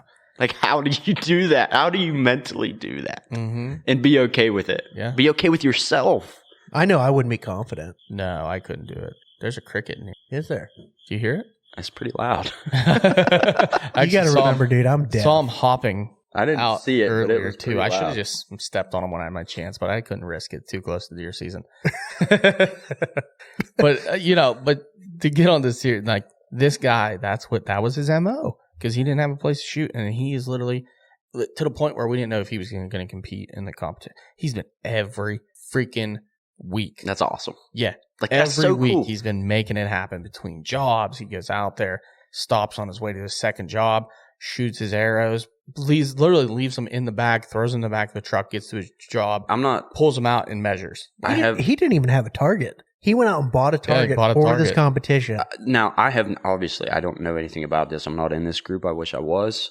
Again, you will force me to be in it. You will be. But what would make that 10 times better, and I'm not trying to point fingers at anybody, but if that dude won it, like you know what I mean? If he were to win, how cool would that be? Epic. And how what does that say about the guys like myself, for example, that have 4 targets in my backyard and find reasons not to go outside and shoot? Right. And he's the one that we talk about, like the improvement in his shot. But that's I guarantee you right now, him 20 yards and in is a freaking killer, dude. And you can do that. Yeah. You can realistically make those setups happen. Mm-hmm. Oh, yeah. Especially out there in Florida. Exactly. There's not a lot of times you're That's going to awesome. get more than that. Yeah, like, you're I can't shooting say that pockets. enough. Yeah. Yeah. Yeah. So, like, watching him go from, he's one of the ones that lets the camera get to him sometimes too early on. And now Everybody does. Everybody does. Every single one of us has. And it's funny because, like, he'll turn off the next shot. He'll be like, look, this is freaking not recording. He'll come up and he has this tight group just crushing it. And I'm like, well, Isn't dude, it crazy? look how far you've come. Like, all you did was press a button. It's just that one thing in the back of your mind. You know Press the people are button. watching. Yep. That's it. Yeah. Yeah, it's definitely a different mindset. I know week 1 did not get me. Week 1 I was fine. It was like a 13-yard shot or something. It was pretty easy. Like a 5-inch circle. Yeah, or something it was like a that. gimme 5-inch circle, 13 yards, something ridiculously easy. First week. Second week, I remember it was a little farther shot. I think it was like Might have been 26 yards. 27, 26. Yeah. And all I remember is drawing back and like just almost blacking out. Like it was the weirdest feeling I've ever had drawn back ever in my life. It was nothing normal. I was like, that was weird. And it had to be the stupid freaking camera. And I shot like shit that week. And then after that, I've kind of been trying to build back from it. But like, and we willingly take video cameras to Oh, the yeah. woods. Oh, yeah. I know. To the woods. Yeah. And you're like, I know. It blows my mind when you sit and talk and think about stuff like this, and then you're like, oh yeah, I'm going to take a camera to film my hunt. Yeah, yeah. Like, I know what am I doing? All of us have shot one of these shots in this challenge, and I know all of us have hit the button to delete the polo and go, I can't do it because you're not allowed. You're not allowed to delete the polo. But I'll tell you what, the first one I screwed up on, I was like, nobody's on. I could delete it. I'm not going to. What kind of example would I make? Well, as soon as somebody pops on, it says polo deleted. Yeah. Yeah. So you're going to know. You would know. Oh, yeah. Yeah. That's great. It's funny. The accountability is pretty awesome, man. Mm-hmm. Well, I like and it. you have to. It's all preseason prep. It goes into everything that we're talking about today. You know, preseason prep. Right. What do you get from deleting that video? Right. An unfair advantage. Yeah. Right. Now you got to live with that. You got to live with that, though. Yeah. Yeah. Who are you really cheating? Because you're Yourself. really just cheating yourself. Exactly. And it's like at the end of the day, yeah, I'm shameful. I just shot one of the worst groups of my life, but at the same time, it's a learning process, and the guys are going to see this. And bingo. You know what though, too? Everybody in that group is so freaking supportive, man. Mm-hmm. We are all one. Man. We're all We one, were talking man. about that earlier. Yes. Like, I didn't know him from Joe Smo off the street. I just happen to have a freaking business card. You could have been a crackhead. Dude, I am Joe Schmo. He could have been. Yeah, but something so simple. Look at how easily this relationship is evolved. I mean, from the get-go, just from the night that all happened, reaching out, it was like we knew each other already, but we have such a common ground to walk on. Yes. There's already that general understanding of the type of person that you're talking to. Right. And it's everywhere. It doesn't have to be in a public land parking lot. It could be in a Walmart talking to somebody that's trying to get their kid their first bow, or on the 3D course, somebody's having issues with equipment. You see it everywhere. It's a brotherhood, man. Like, if you're in it for the right reasons, it's super, super easy to find people to get along with. It just is. I would agree. Yeah. Well, I want to flip the switch here and kind of change the pace of this whole thing, because we got some deer to talk about. We do. We've been spending some time beating around the bush about this whole thing, but very important stuff, because season prep is very important.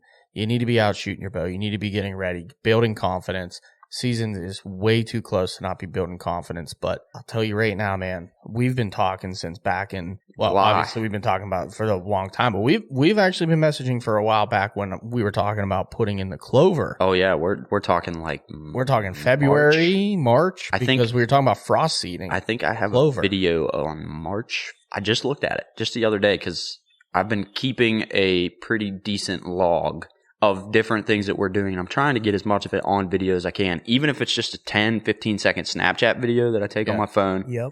Because of what these couple deer that I think are the ones you want to talk about mean to not just me, but my dad, the landowner that's, awesome enough to let us hunt there. And it's so funny and it's so cool. And it's a drive, man, because he wants to see us succeed. And like when I show up to go check cameras or move stands or whatever, he's always outside. Hey, did you get any new pictures? Have they been around? Like, how's he looking this year? Like, it's so cool. He's invested. He is, and he is so supportive. Dad and I are really the only ones that archery hunt this place, which makes it even better. Yeah, beautiful. I mean, he's so involved with the whole thing. He knows about the deer. He calls. We've named them, obviously, because there's a backstory and a history. He calls them by their names. Like, hey, has he been here? Yeah. Yeah. What's his name? Exactly. So, I mean, it is, man. And these two in particular, we had a new one that is on the radar this year, but two in particular, we talked about them on my call-in episode, which was right after last season. The same two deer that I played cat and mouse with all last season. Nubs, I don't know how old either one of these deer are, but I do know that this is the fourth year I've had pictures of this one specific deer, and he is a freaking unit. He won't score well because he's just a junkie. He's heavy. He's got good good length. No, it's more than that for this deer. I mean, I think he has 11 scoreable points this year. For 3 years, he was an 8-point. And he got his name because he had a bunch of little points all together that were just nubs. Mm-hmm. That's how he got his name. And it was funny because the first year we had pictures of this deer, he wasn't even on the radar. He would maybe a year and a half. If he was a year and a half, he was a solid year and a half old. So I'm just using that as a guide. That would put him at least 5.5, and I'm willing to bet he's probably older than that. Yeah. But, I mean, you're talking Western Pennsylvania, that's an old deer.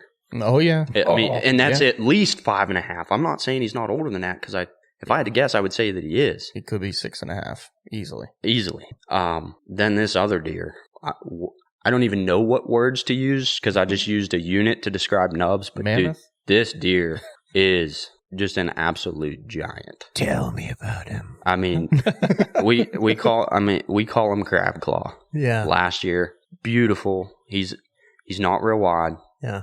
Really tight. Has good mass. Yeah. Stupid length. I mean, just nasty buck. I mean, and last year he had 2 matching crab claws. That's cool. Made him a clean 10-point. He shows up this year, same frame, wide, not real wide, super long length. He only has 1 crab claw, but on that crab claw, he's thrown a fork. Ooh. He's dropped his crab claw on his other side, and he's thrown a nasty, almost, it reminds me of a mule deer, split off of his G2. He's pulling up pictures. Oh, so excited right now. He's a beast, dude. They're unreal. I mean, it's cool because we were talking early on, and he had some issues with some of the property, and some trees had fallen down, and different things and whatnot. Oh, look at that. Yeah. I mean, yeah. Dude. You know what, though? I give him another 3 or 4 years. Yeah. Oh, yeah. Yeah, totally. I mean, look, I don't know. I'm terrible at scoring bucks, and I don't really show this kind of stuff especially up around home, because a lot of people know where we're at. Mm-hmm. And that's fine. I mean, we film our hunts. It's not, if you really want to know, you're going to find out. To our advantage, it is private access. And you have a good relationship with the hunter. We have and I can't stress that enough to people. Like, the relationship you have with your landowners is huge. It comes before the deer for me. Yeah. And that's the thing, that gives you an opportunity to chase a 5.5, 6.5-year-old buck, because if that deer survives and he's on your property and you're the ones with the sole permission and you're the ones chasing them, if you don't have a good relationship, typically what most people you see, they go in, they kill a giant, and they lose the property because that landowner sees that you killed a giant. Yep. And if you don't have a good enough relationship, they're letting someone else hunt it. Someone else is coming in trying to buy it out from underneath you. Family members. Like this piece, there's a history not just to these deer. Like, I think this is the second year confirmed with that buck that we're calling crab claw. But I went back through, and I think you and I talked about this briefly 2 years ago. So this would be the 3rd year. There was a 9-point that had 1 crab claw, like tight rack, tall tines. And he just kind of slipped through the cracks. I mean, we saw him a couple times, but we never really okay, that deer's on the list. Really, really similar. I'm not ruling it out, but I'm not saying that it is him. So, I mean, potentially could be the 3rd year with this deer, and we never really realized it. Yeah. Yeah. So, I mean, and I don't know how old he is, but I mean, those 2 deer are on the same farm. I have pictures of them this morning together in the same picture. Like, 2 bucks of that class, of that age class. Forget score. Forget Pope and Young, Boone and Croc. Throw all that out the window. Just that age class is impressive to pay. Like, on go the after same Pennsylvania. farm. Oh, yes. Yeah. It's mind blowing. And like I said, the landowners invested. Yeah. He asked about these deer by name that we chose. Yeah. It's his farm. Yeah. Like, it's just. I've spent so much. This farm, my dad killed, I think it was his 2nd buck off of this farm. My dad hunted this farm when he was a kid. Oh, shit. Didn't hunt it for a while, and then we get back into it. Don't mind He missed his mouth again. Oh, my God. Dude, all night. Got on my leg. All night. So, there's more than just that, but it is, I mean, he threw the farmer off this spring. I mean, this farm is always planted, always, whether it's corn, beans. One year it was just clover, which was surprisingly one of the best years we had on it. I mean, and he dropped that one on me right after turkey season, like, hey, not going to be any crops this year. My heart sank. Yeah. I'm like, what do you mean? Who am I to say anything? It's your place. His place, but he knew what that did to me, like, on a hunting side.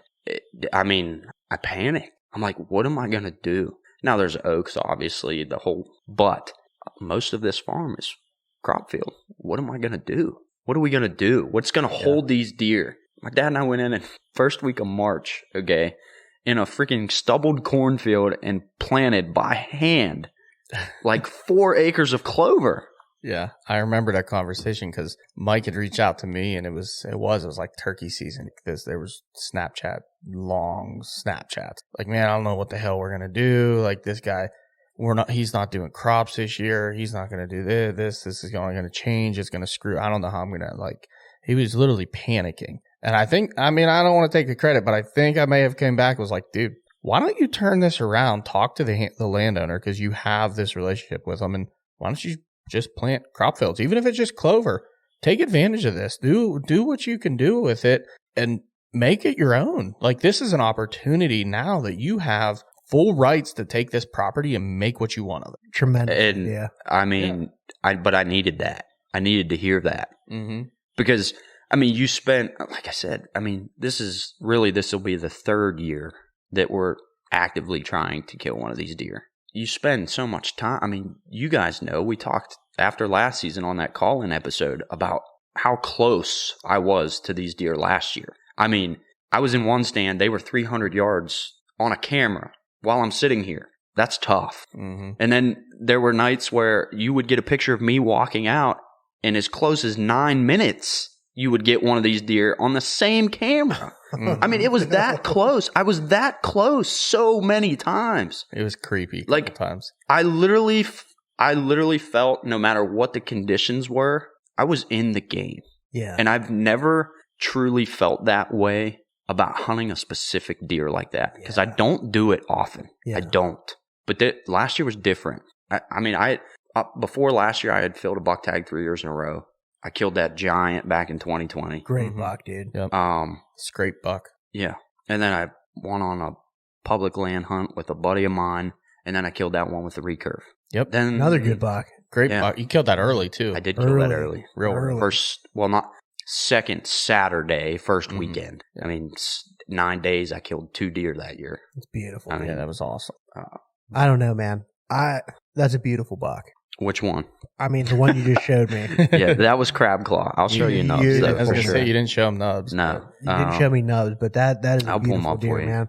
I have nothing but, I'm freaking pulling for you, dude. And I Honestly. appreciate that. I hope need you kill all the that help deer. I can get. Yeah. Dude, and it's, like I said, so there's the difference. You're talking, I'm going to pull up nubs for you. He won't score. I mean, he'll score good. Yeah. He's a big deer. But when it comes to like the book and stuff, he's not going to score well. That Crab doesn't claw, matter, on the right? other hand, I mean, the people that I have showed him to, I mean, we're talking 140s, 150s. I mean, he's clean. Mm-hmm. I like the story behind it, man. Yeah. I like how the can you pursuit not, that you've you know? had. Like, that's just... And like, that's I could cool. go back in the other thing. So I bumped crab claw on a doe last year. I've seen him one time in person. It was a fleeting glimpse, but I'm 98% sure that it No was him. question. We've been hunting nubs for 4 years.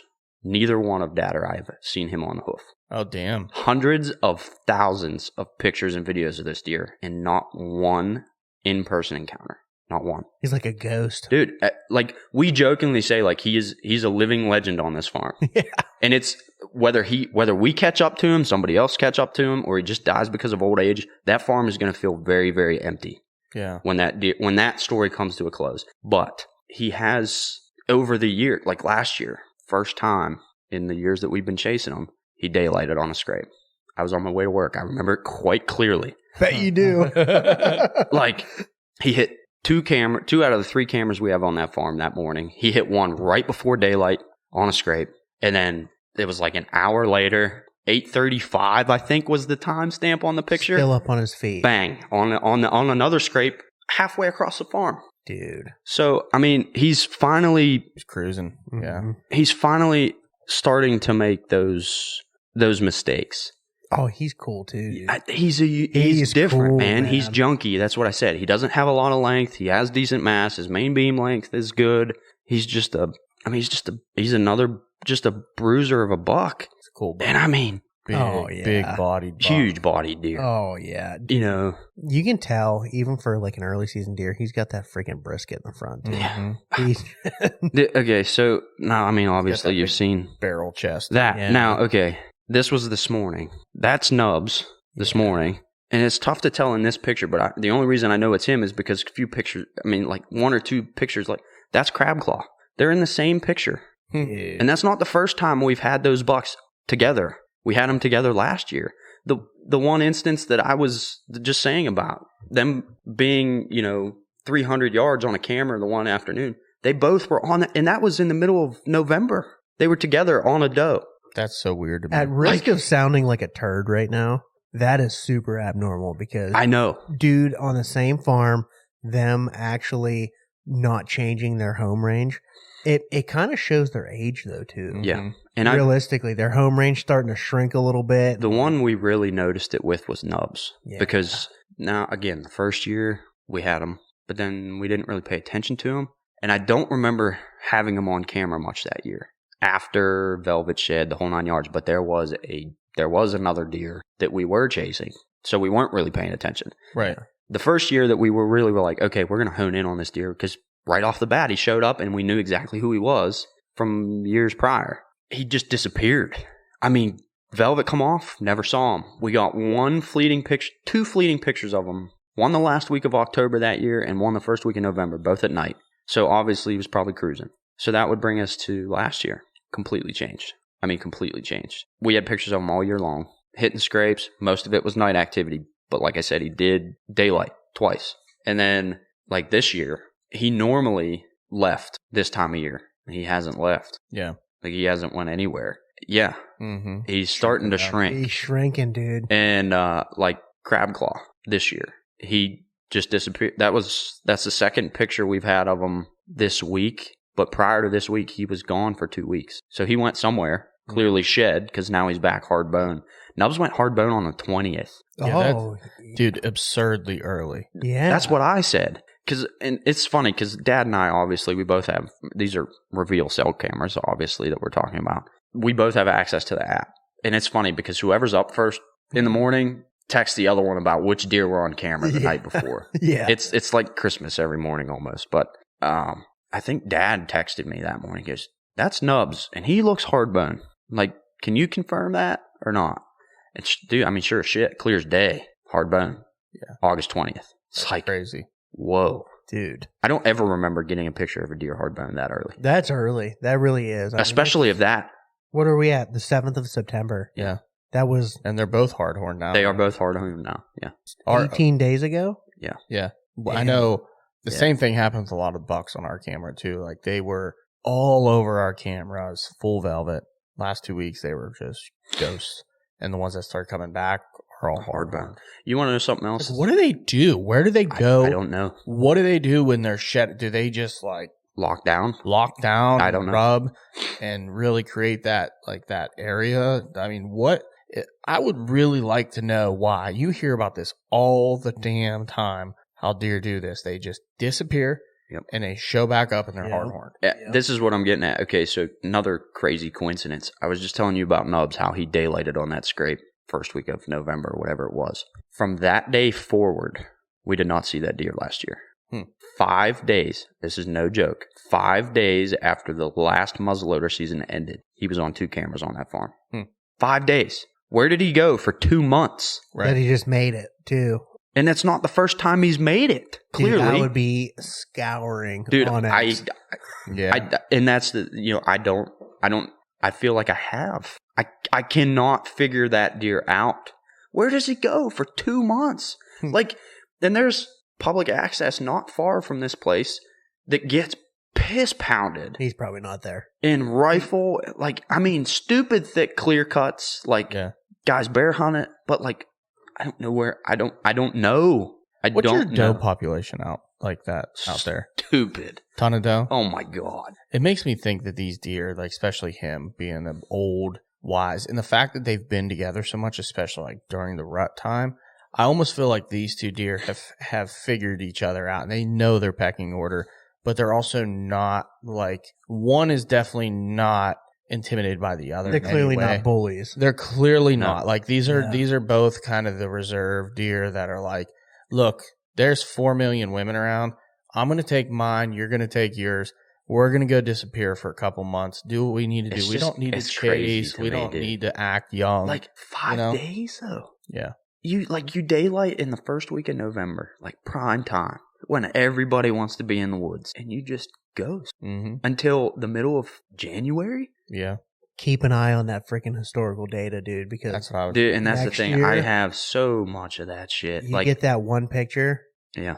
Dude, I'd be out there the next 5 days. Like, it's just, and then, crab claw. Dude, I mean, days upon days, because I talk to you every night. I would get to I would no sooner get to the truck, look at my phone. Okay, that's me. I have another picture from that camera minutes after that, and it would be him. Yeah. Standing in the exact same spot. In my boot tracks, dude. That's bananas, dude. Like, what do you mean? And I mean, we talked about, well, where do you think he's betting? Well, he could be betting in the corn, which is just at the top of the hill in this particular setup, or he's down 150 yards into this clear cut. Yeah. You got to have in the back of your mind, too, does he have you figured out? I don't. Is he watching you leave? Is he watching you on your entrance and just waiting for you to leave? I mean, that's one of the things I asked him, too. I said, it sounds like these deer have gotten you figured out and they're watching your entrance. Which is so weird, dude, because don't, like, I feel like my entrance, at least my entrance is bulletproof. Pretty clean. You can't get much cleaner. I mean, I walk up freaking tram road in. Like, I'm quiet. It's not like I'm busting through shit. And I over the years of hunting this place, I feel like I figured out the patterns. I could be wrong. I'm not saying I know everything. He might be watching you. But dude, like, is there somewhere where he can see if that road that if he's betting in the corn, which is up top? Yeah. That's the only, like, if he's in that clear cut that we just talked about, there ain't no way in hell. Yeah. No way in hell that deer's seeing me, because I come in from the complete opposite direction. Yeah. And I know that that's a primary bedding area. So, like, typically, for the sake of the conversation, if I'm hunting anywhere in that bottom in a morning, I come in a completely different way than if I'm hunting in that bottom in the evening. So, like, in the mornings, I'll walk right on the edge of that clear cut to come down into my stands because I know they're all up there. Right. I have no reason to come in the other way. But vice versa, in the evening, okay, they're all in there. I'm going to come in from this direction. Correct. Yeah. I feel like I figured that part out. Yeah. Makes a lot of sense, yeah. But then shit like that happens where it's as close as minutes. And it's like, okay, are you just not getting here from that clear cut? Maybe. Or are you watching me? I would almost be to the point now where you take that camera or another camera and move it. You start walking him back. We talked about that last year, and it was just to the point where it was probably too late. It was too late. It was too late. Last year, yeah. Not this. No. And it's funny because coincidentally, the camera that you're getting pictures of me and then minutes later getting pictures of him is probably only 150 yards from where I killed that big one a few years ago. And that is in the direction I killed that buck right off of that clear cut. Yeah. You're overlooking something, man. I have to be. You are. You're overlooking something. And so perfect example. We were just talking about maybe that deer watching me. The only way he's watching me if he's in that cornfield. But it's not a high wall from where that stand location is. But it's up a pretty significant hill. And once you get to the top, it's a crop field. Right. He would have to be right on the edge. Same property? Yeah. Which is typical, though. A lot of them do. There is corn this year. Oh, that's what we were getting at. So we didn't finish that conversation, but they ended up putting corn in there super, super late, but it's in there. I went in the other day to check cameras. I sent you a video. Dude, it's head high. You'd never known it went in late. Like, you wouldn't know it went in late. So I'm literally hunting exactly the same farm I did last year. Nothing's changed. Now. Whatever happened to clover? Because it was coming up great. It did. They sprayed it and whatever when they did the corn. Will it come back? I don't know. I would imagine so. Damn, that hurts. Okay. You guys did all that work. And that's fine. I mean, that was a fail-safe. We talked about that when we did it. Yeah. Dude, the apples on this place this year are insane. Dude, apples are bananas this year, except for the one apple tree I went on.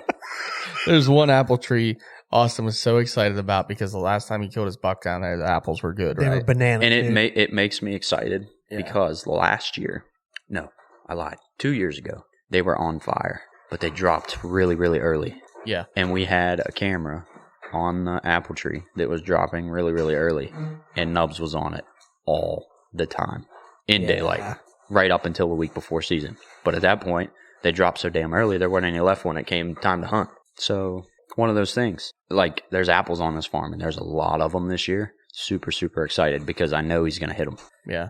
Dude, I would say the one thing if he has you figured out, and you're overlooking this spot, you are also learning each year. Oh, yeah. And guess what? This year, man. Dude, and my dad says, like, he's always like, I would rather, my dad, he asked me this scenario all the time. Well, what if they were both walking down the trail? And it's not that far-fetched. Yeah. I mean, we have pictures of them together. Right. What if you look up and they're both walking one right behind the other? Which one are you going to shoot? Whichever freaking one gives me the opportunity first. That's the best answer you can have. And now, for my dad, his answer's easy. He would shoot crab claw. I was going to say nubs. He's never shot a Pope and Young. Okay. And that's on his bucket list, man. Yeah.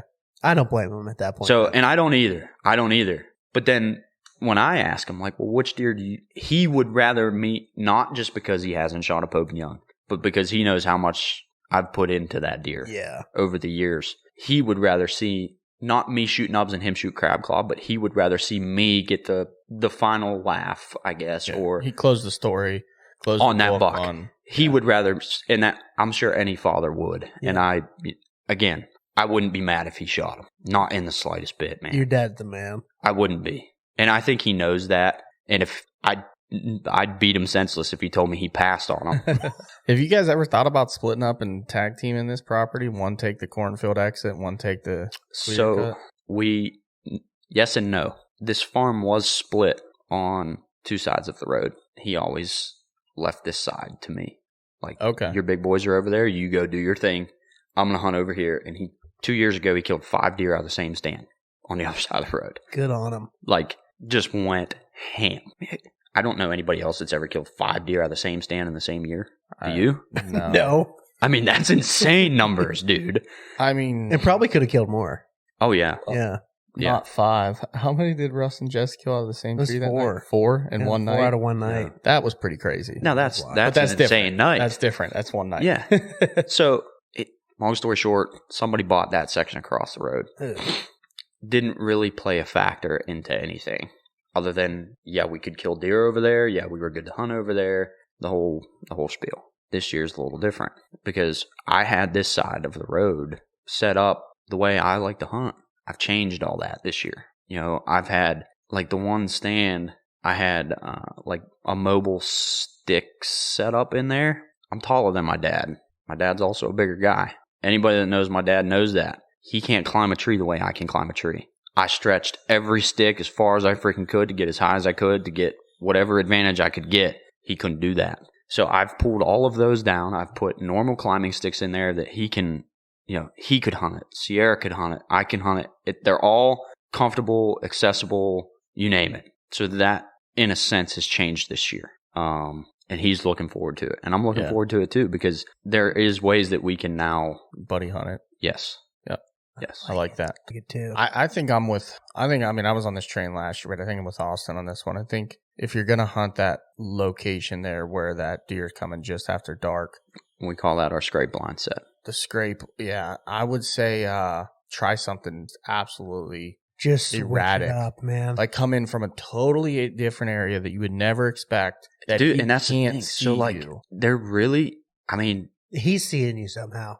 Or do the same access, but go in super freaking slow. Yeah. I'm talking one step at like you're still hunting. Yeah. I don't. One step at a time. Mm-hmm. Well, see, and that's the thing. I mean, where that set is, it's basically on a side hill. In the very bottom, it's a creek. You got the corn up top. Way down at the end of this draw, it opens up into this big ass fucking, it's that massive clear cut. There isn't very many ways to get in there. Can you take the creek in? Yeah. Dude, we're trying to break this down. I can't. And but now I'm a big fan of like traveling creek bed. I get that. So we have a set down there too. Okay, cool. Walk past that set. You could, and I have. Yeah. But that creek basically makes a big horseshoe around this clear cut. Okay. So I have, in years past, when I hunted that bottom, walked in from way down the road, 1.5 miles, avoided the crop fields, the whole thing, to get to that stand. So I knew I wasn't bothering any deer in that field. Once I started hunting that edge of that clear cut, I didn't feel like I needed to because I could get around it and felt pretty confident that I wasn't boogering anything. Yeah. So could I go that way? Yes. Do I know that do I think, hey, maybe it would. Look at me. Try it. Yeah. What am I going to lose? I would Just say once, try it. either I would go that method, change up your entry, or go in deeper. Catch him. By Something deeper, needs you to mean give here. what? By deeper, I mean cut the distance between where you think he's bedding in the corn Yeah. to the stand where you had him 9 minutes after dark and cut that distance. Okay, That's so so realistically, close, dude. It could be I know 50 it could. yards. Yeah, but I mean, we're talking maybe 80 yards from where I'm at on this side hill setup. Okay, so don't to the cut corn. the distance. Okay, but this is what I'm. That's Change your entry. That's it. these Final are the, answer. These are the. I think anybody listening to this right now can gather that I've put a lot into all of these two deer. I mean, these two deer you've seen them. I've lost sleep over these deer. That's stupid to say, man. No, I did. I have. But like, Sounds right. I live for these 7 weeks. Yeah. I spend all year preparing for these 7 weeks. And I've been so fortunate over the past 3-4 years to chase not only one, but 2 deer of this caliber on the same farm. That just blows my mind I can understand like having that type of a deer on multiple farms, which we do, but I haven't put as much effort into those other deer on those other farms that I have these. I don't blame And you. there's so much that plays into that. Dude, like I said, just the landowner itself having that big of an investment in me and the investment I have put into these deer, it helps that fire burn, man. Because the landowner wants to see me succeed. Obviously, I want to succeed.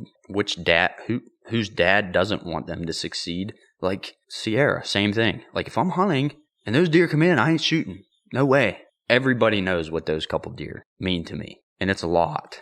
And I ate tag soup last year. I had a 3-year buck streak going, and I had opportunity. I could have shot a buck at 20 yards, perfectly broadside, 5 minutes after daylight opening morning, and I didn't. And he was probably 110, 115 inch 7-point. On film, is as good as it could be. Yeah. And I let him walk. And my dad called me crazy. Like, why would you do that? That wasn't him. Yeah. And you're playing the game of targeting certain and animals. I don't like to do that. Right. I've never really done that. I just haven't. Yeah, but it's different. It's all part of it. I mean, not only part of evolving as a bow hunter, but it's also part of, like you said, all this. It's the chase, man. Yeah, the time. It is the chase. Everything you put into these deer. It's crazy. I love filling tags. I mean, I shot 5 does last year. I didn't fill a buck tag though. That's right. Did have 5, I think. Yeah. Crazy. So like, it's a good year though, regardless. Oh, it's a great year. You had great really close calls. Great year. Yeah. I wouldn't have changed a thing. Yep. And I was, like I said, I felt like I was in the game on those deer right up until the end. Last year I only had, when it came to vacation time, I had the 3-day weekend was my only real vacation time. I took a Friday. I hunted Friday, Saturday, Sunday. I killed 2 does in that 3-day stretch. I had pictures of those deer in the daylight, couple hundred yards from me when I was in a different stand. I was in the game right up until the end, and I lost. And that's okay. I'm okay with that. You postponed it. That's all. There's just something different, man. Just adding to the story, dude. Yeah, and that's just it. And that's why, like I said, I mean, that whole thing with the clover, we did 4 acres in one day. It's a lot. That's a lot. You're talking hand spreaders. Yeah, and we're not talking like smooth sailing either. This was a stubbled cornfield. Yeah. Sucked. Sucked. Listen, I did like a quarter to half, about half an acre. Whew, I was huffing and puffing after half an acre. I couldn't even imagine doing 4 acres. Yep. Crazy. It's a lot of work. It sucks. I wouldn't. Hopefully. And I'm not, even though it's not there currently, there's corn there now, whatever. I'm glad I did it then. Mm-hmm. Oh, yeah. Because if I didn't, we'd be having a completely different conversation sitting here right now. Totally. Right. Totally. What if they don't put that corn in? Then it's way different now. Oh, absolutely. I've kept not every picture and video, but the good ones of these two deer for as long. I could pull up the very first time I got Nubs on camera 4 years ago. I still have the video. And he was just this, I don't know, 15, 16 inch wide, little dinky 8-point. Here we are, like I said, hundreds of thousands of pictures later, and he keeps me up at night. Dude. I mean, how do you not though? If you're really in it for the right reasons, Yeah. which I feel like I am. Yeah. And again, I film my tags. I'm not opposed to shooting does. I shot 2 does last year, the second week in November. Those were the opportunities that were in front of me. I had tags to fill. There wasn't a buck behind them. They were by themselves. I feel like I did no damage. Mhm. Just my opinion. Other guys may not think that way. I know I have buddies. They're like, dude, you're crazy. No way am I filling my doe. No. Why? That's why. Like, I try to fill as many as I can early because come last week in November or last week of October, early November, obviously we want to be chasing bucks. You're goal oriented Right. at that point. But That finger gets itchy, man. It does. but The demons. They take over. if I have an opportunity and I feel like it's the right one, lone doe by herself, clearly not a buck behind her. If you can get a clean kill too, Exactly. where you're putting them down within 100 yards, Dude, and that's another thing. you're getting them out nice and clean. You're Yeah. not causing a whole lot of ruckus. I have access to a golf cart, which makes it so nice because they're used to that. And you got to realize too, like we talked about this already, but you also have a bajillion doe. Oh my So god! it's not the same as properties that most guys might be dealing with right now. You know, I have properties that might be 40 acres, whatever. There may be 10 total doe on that whole property. So if I smack a big mature doe, there's a good chance she was a breeding doe in mid-November. So for someone like me, early November or whatever, I may not want to kill that doe on that specific property. Yeah. Totally different scenario. Yep. But I'll tell you Yeah. what, at the same sense, same property, if those two young ones come in together in a pair and mama ain't around, they might get an arrow. Bye-bye. Yeah, exactly. I mean, Yeah. I'm not going to lie to you. Every situation is different, obviously. definitely. And I mean, like I said, this farm is just Loaded. oh my god, Yeah. Dude. And it's probably to your detriment, to be honest. Yeah. dude. Okay, so I'm just trying to do quick math. Over the past 2 years, let's go 3 years. Dad and I, off of that one specific farm, we probably killed. I'm just going to throw a ballpark out there. It's not exact, but I'm going to say anywhere from 10 to 16 does off of this place. It's not enough. Yeah. Like, it's not. That's impressive. What do you think your doe to buck ratio is? I couldn't even tell you. Like But 10 to 1, I can 8 tell to you, 1? there is a lot of bucks, and there's a lot of good bucks. Okay. Like, the years to come are not going to be bad ones. Like, we Yeah. have a lot of that decent up and comer class that's like, yeah, this is going to be fun. That's a good thing too, that you are holding off for 2 specific deer, because you're giving yourself an opportunity. That buck last year that was 110, 115 that you passed. Yeah. He could be a 130 this Yep. year. And And I if you still don't want him, he could be a 145 next And year. that's not, You know? I don't want it to sound that way. But no, that's the reality that's of the truth. good quality deer management. Yeah. That's what it is. And that's You know? not always like that 8-point I shot a few years ago with my recurve, 100-inch 8-point. I'd shoot that deer with that bow every single day Mhm. of the week. Me and my younger brother Joe last year had literally not named, but officially, named the deer that I ended up shooting as the young stud. We told ourselves he was off limit. Guess what? That buck came in. He looked really good to me. Yep. I couldn't tell that No, was that sir. deer. He come in. He looked way freaking Yeah, bigger. And guess what? I would not have taken that arrow back for a second. Mm-mm. I killed him. The first thing I did when I walked on, I was like, damn, I killed the young stud. Dude. You know, but like, that shit's going to happen. It is. You can't It is. regret it. No, and I don't. You know? I don't. Because at the end of the day, if I fill my freezer, I had a Right. good year. Right. 100%. Like, who doesn't want to kill a big buck? Yeah. If he gets me going, I'm going to let her eat. Yeah. It's just that simple. There's a lot of people that, you'll get the people that are, and I've heard this on other podcasts too, so it's not original content, but a lot of guys say, hey, I'm a meat eater. I don't care about horns. First thing that's legal, I'm going to shoot. And to me, I'm like thinking, you know that you can buy doe tags for like $7, right? Exactly. They eat exactly the same. They have the same More times meat. than not, they probably taste a little They better. might be a little better. They might be a little better. And you can kill a lot more than one buck. Yes. You can kill a ton of doe. I killed 5 last year. Right. You can kill a ton. 5. I'm pretty sure I added up the tags I have this year. If I filled all my tags this year, I could kill 16 deer. Yeah. Like, that's freaking ridiculous. I'm not going to do that. And no. But at the end of the day, if I really want the meat, you could. Why am I going to go shoot a 1.5-year-old buck, barely legal buck? That and to me, and I don't care if you do it or someone else does it. That's your deer. That's your tag. For me, that's not going to get me going. I've passed on a lot of those deer. Yep. Because it doesn't really excite me, and I don't want to just fill a tag. No, it's to fill a tag. I agree. Fill a tag. I couldn't agree. But if it's a doe, I'm going to fill a tag. Exactly. For deer meat. Exactly. So there's that argument, and it's like, well, you kind of throw that one out the window. But then, the other part of it too is, all right, you're just a buck. You're just a meat hunter, whatever.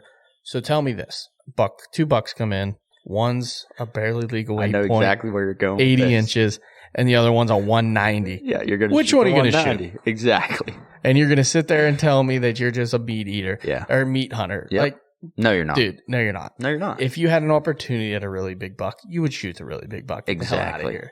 Like everybody else would. I couldn't have said it better. Yeah, I couldn't. So, I guess the only situation where I've actually seen somebody literally shoot the smaller deer and not give 2 shits was the hunting public. When Ted did it that year. Yes, and I know exactly the video you're talking about. What are you doing? What are you doing? You have 2 deer standing side by side. But in his defense, that deer gave him the first opportunity. Yes. And you can't really tell it on camera. No.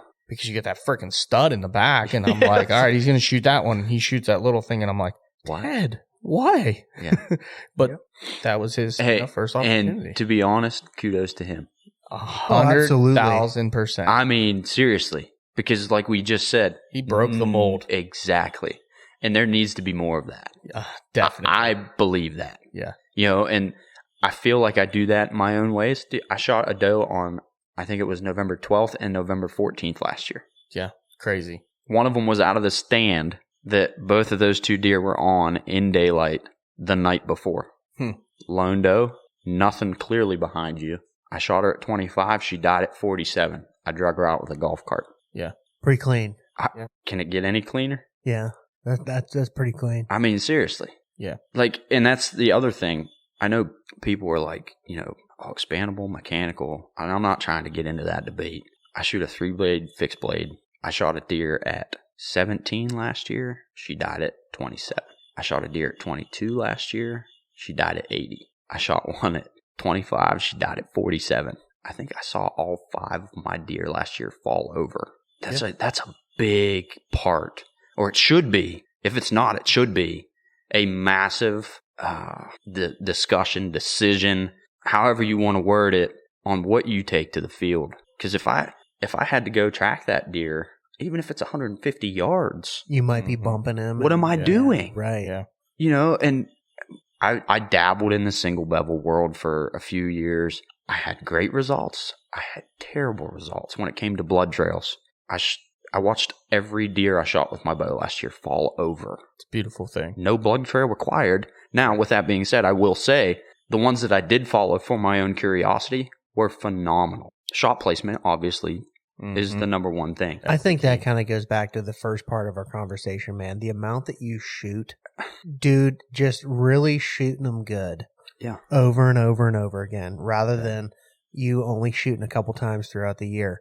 You are very confident in your equipment. I am. You're laying it in there. The deer are dying within sight. I think that has a huge thing to be said for it. Yeah, I would say, I mean, regardless of what you put on the end of your end of your arrow at that point, if you're putting that perfect shot on them every time, dude, you're just going to continue to lay them out. Will take the cake in any conversation. Oh, yeah. Accuracy is key. I don't care what you shoot.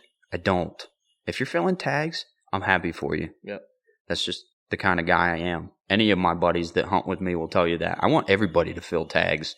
I want everybody to have good years. I don't keep where I hunt, the bucks that I'm seeing, that kind of stuff I may keep secret. But when it comes to information about my equipment, how I shoot, what I shoot, why I shoot it, I'll have that conversation with anybody. Yeah.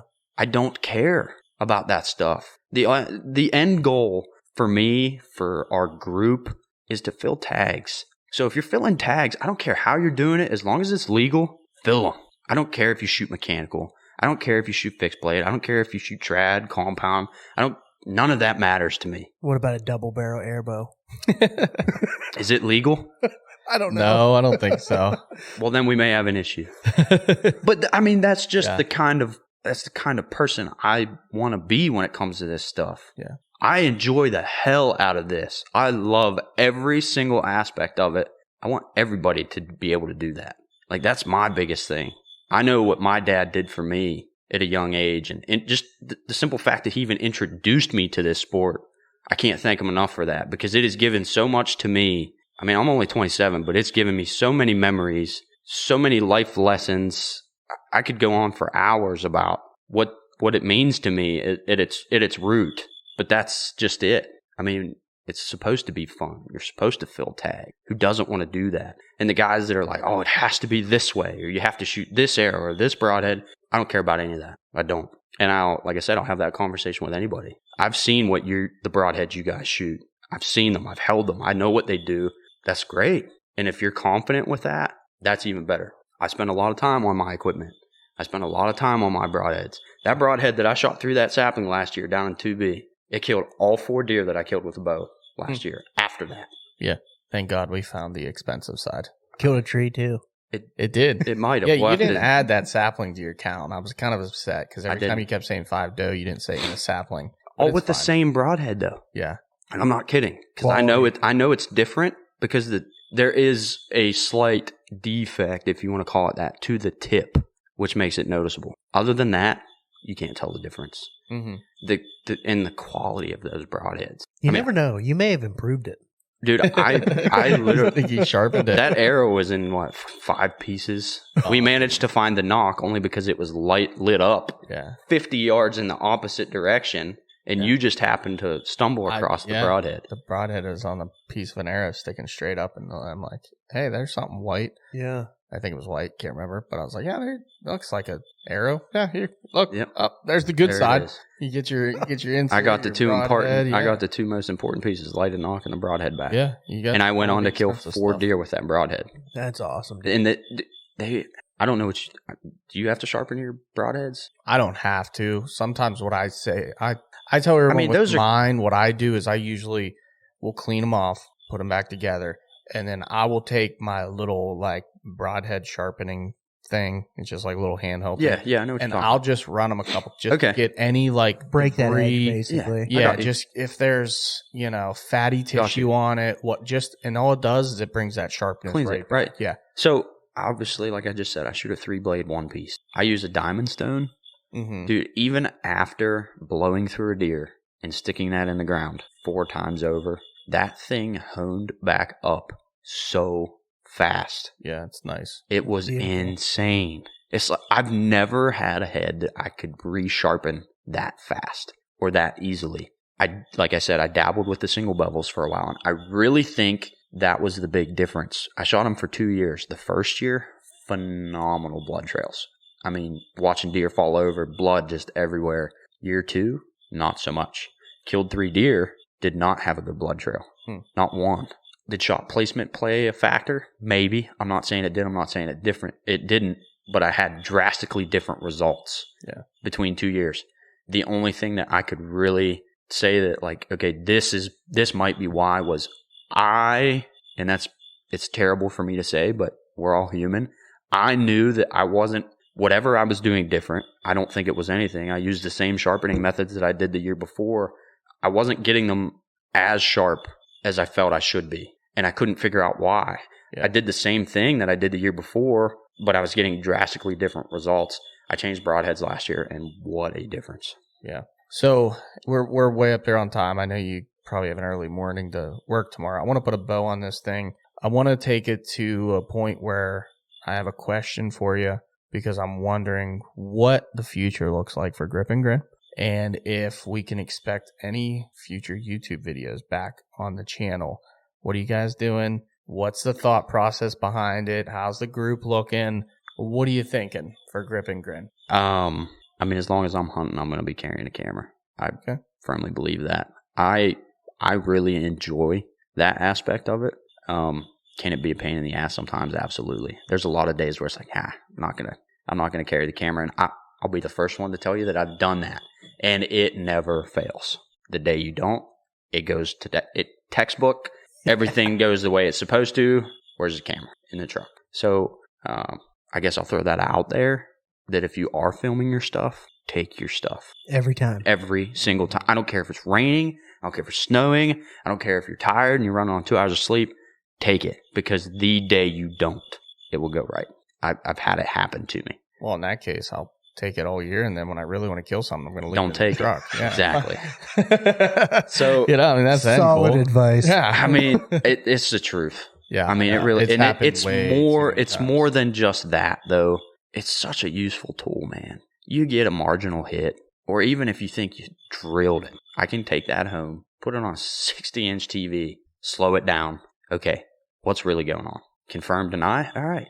Now guess what? You've just wasted an hour, but you know for sure. That's a huge tool. Absolutely. Even in the moment, but even after. Dude, I can't tell you how many times I've went back and watched our own videos. It's like, you nicked a limb right there. I probably watched that video 20 times, and I just now picked up on that. It's such a useful tool. And obviously, we're not doing it for anything other than we're just documenting our hunts, documenting memories, and YouTube just happens to be the platform that we can put them all on. When it comes to videos, I have one in the mix right now. It just needs finished. Last year was a really rough year for us when it came to full videos. I only have one of my 5 kills, like true kill video, that I could put a full video together, and that's the one I have at home. There are other videos that are from 2 falls ago of dads that we just haven't got to. We're not going away. There's a lot of content that needs finished, a lot of videos that need finished. There's quite a few that need to be edited and put together. And really, it just comes down to, we're editing our own stuff. Mm-hmm. We do them when we can. It's a hobby. Yeah. You know, like, 100%. I mean, it's not any more than that. Hey, I'm not against anything, God forbid, or God willing, anything ever comes of it. Great. I'm all for it. I'll go on that ride all day because I enjoy and I love what we're doing. As for the group, man, life sucks. I mean, guys are getting married, having babies, you name it. Like I said, our 3D group, it was just me and Dad. Yeah. So that sucks. I mean, for me, because I feel like, you spend all fall with this group of guys. You hunt with this group of guys. You feel a tag early. All right, I'm filming you tomorrow night or whatever it may be. I don't really know where we're at. I know that they support us and will do whatever they can or will to back us, and that's great, and I thank them for that. I mean, I'm always going to wear this name across my back now. I just am. Like I said, it may never ever change to be anything bigger or better, but it's fun, and I enjoy it. It's your baby. It is, and I will take it with me everywhere. Yeah. And, it's funny because guys at the club are like, "Oh, there's the Grip N Grin boys." That's what we're known as now, and that's fine. I'm cool with that. Yeah. I take a lot of pride in what we do, even if it is just 1 or 2 kill videos a year. I would take a lot of them videos that you don't have a full video and create a short. Yep. Yeah.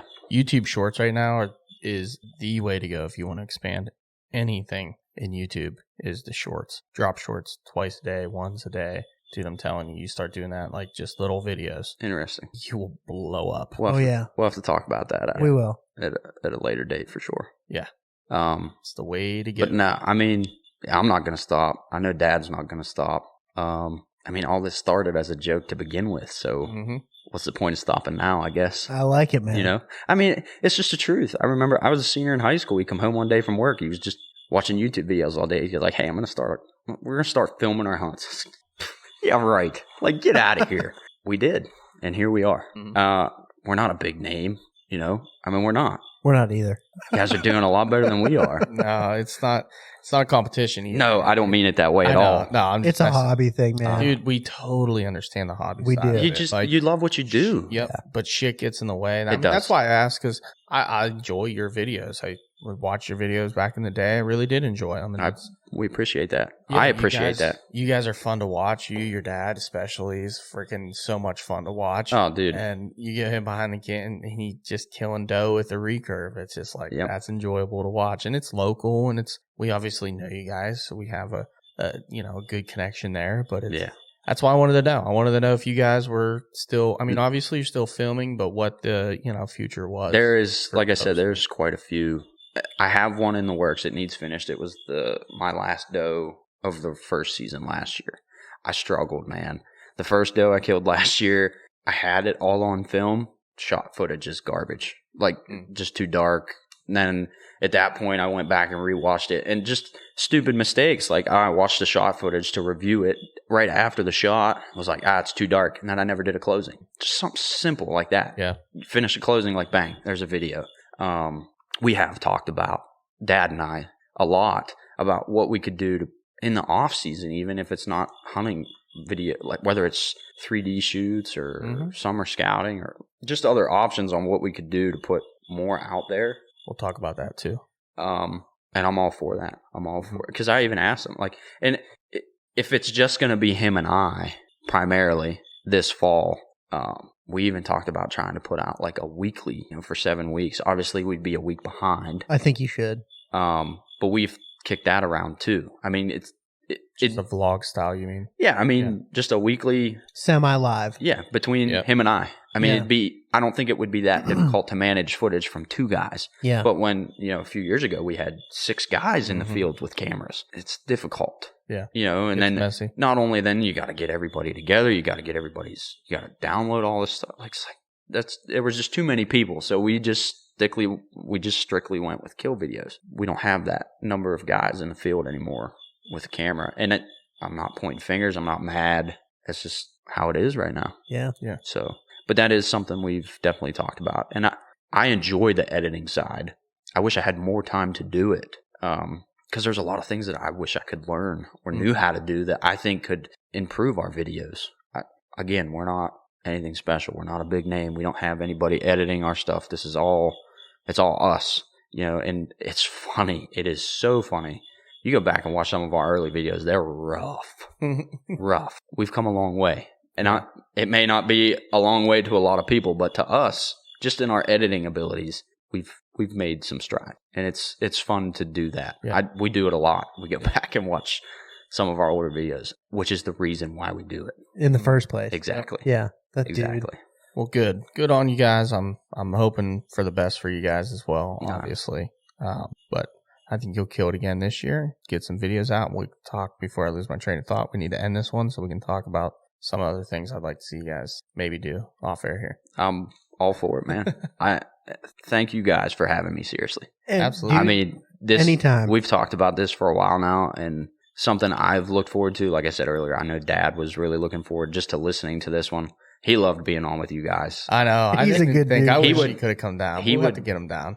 It'd be a blast. Hit him up sometime. He'd do it by himself. My I'm man. sure. I'm just being completely honest with you guys. Like I said before we got on here, I will sit here and talk with you guys about this stuff for hours, about anything. I don't care. Setup, scouting, hunting, cameras, you name it. You guys need somebody, even if it's just on the phone. You're in. Yeah. Call me definitely. up. And I like it. It was an hour drive, but it's an easy ride. And I'm glad I got to get down here with you guys, and heck yeah, super excited for this fall. Obviously, our it's kind of turned into our little annual trip, but we'll have to work out the logistics on that one. Yeah, and I'm sure we will. That was impressive, dude. That was Mr. impressive. Miyagi over here. That was good. But seriously, thank you guys for having me. Yeah, I had a blast tonight, and hopefully we can do it again soon. Dude, you're welcome back anytime. Go ahead right now, plug everything. Tell all the social media, all the fun places people can find you. I mean, we are YouTube, obviously. We just talked about that.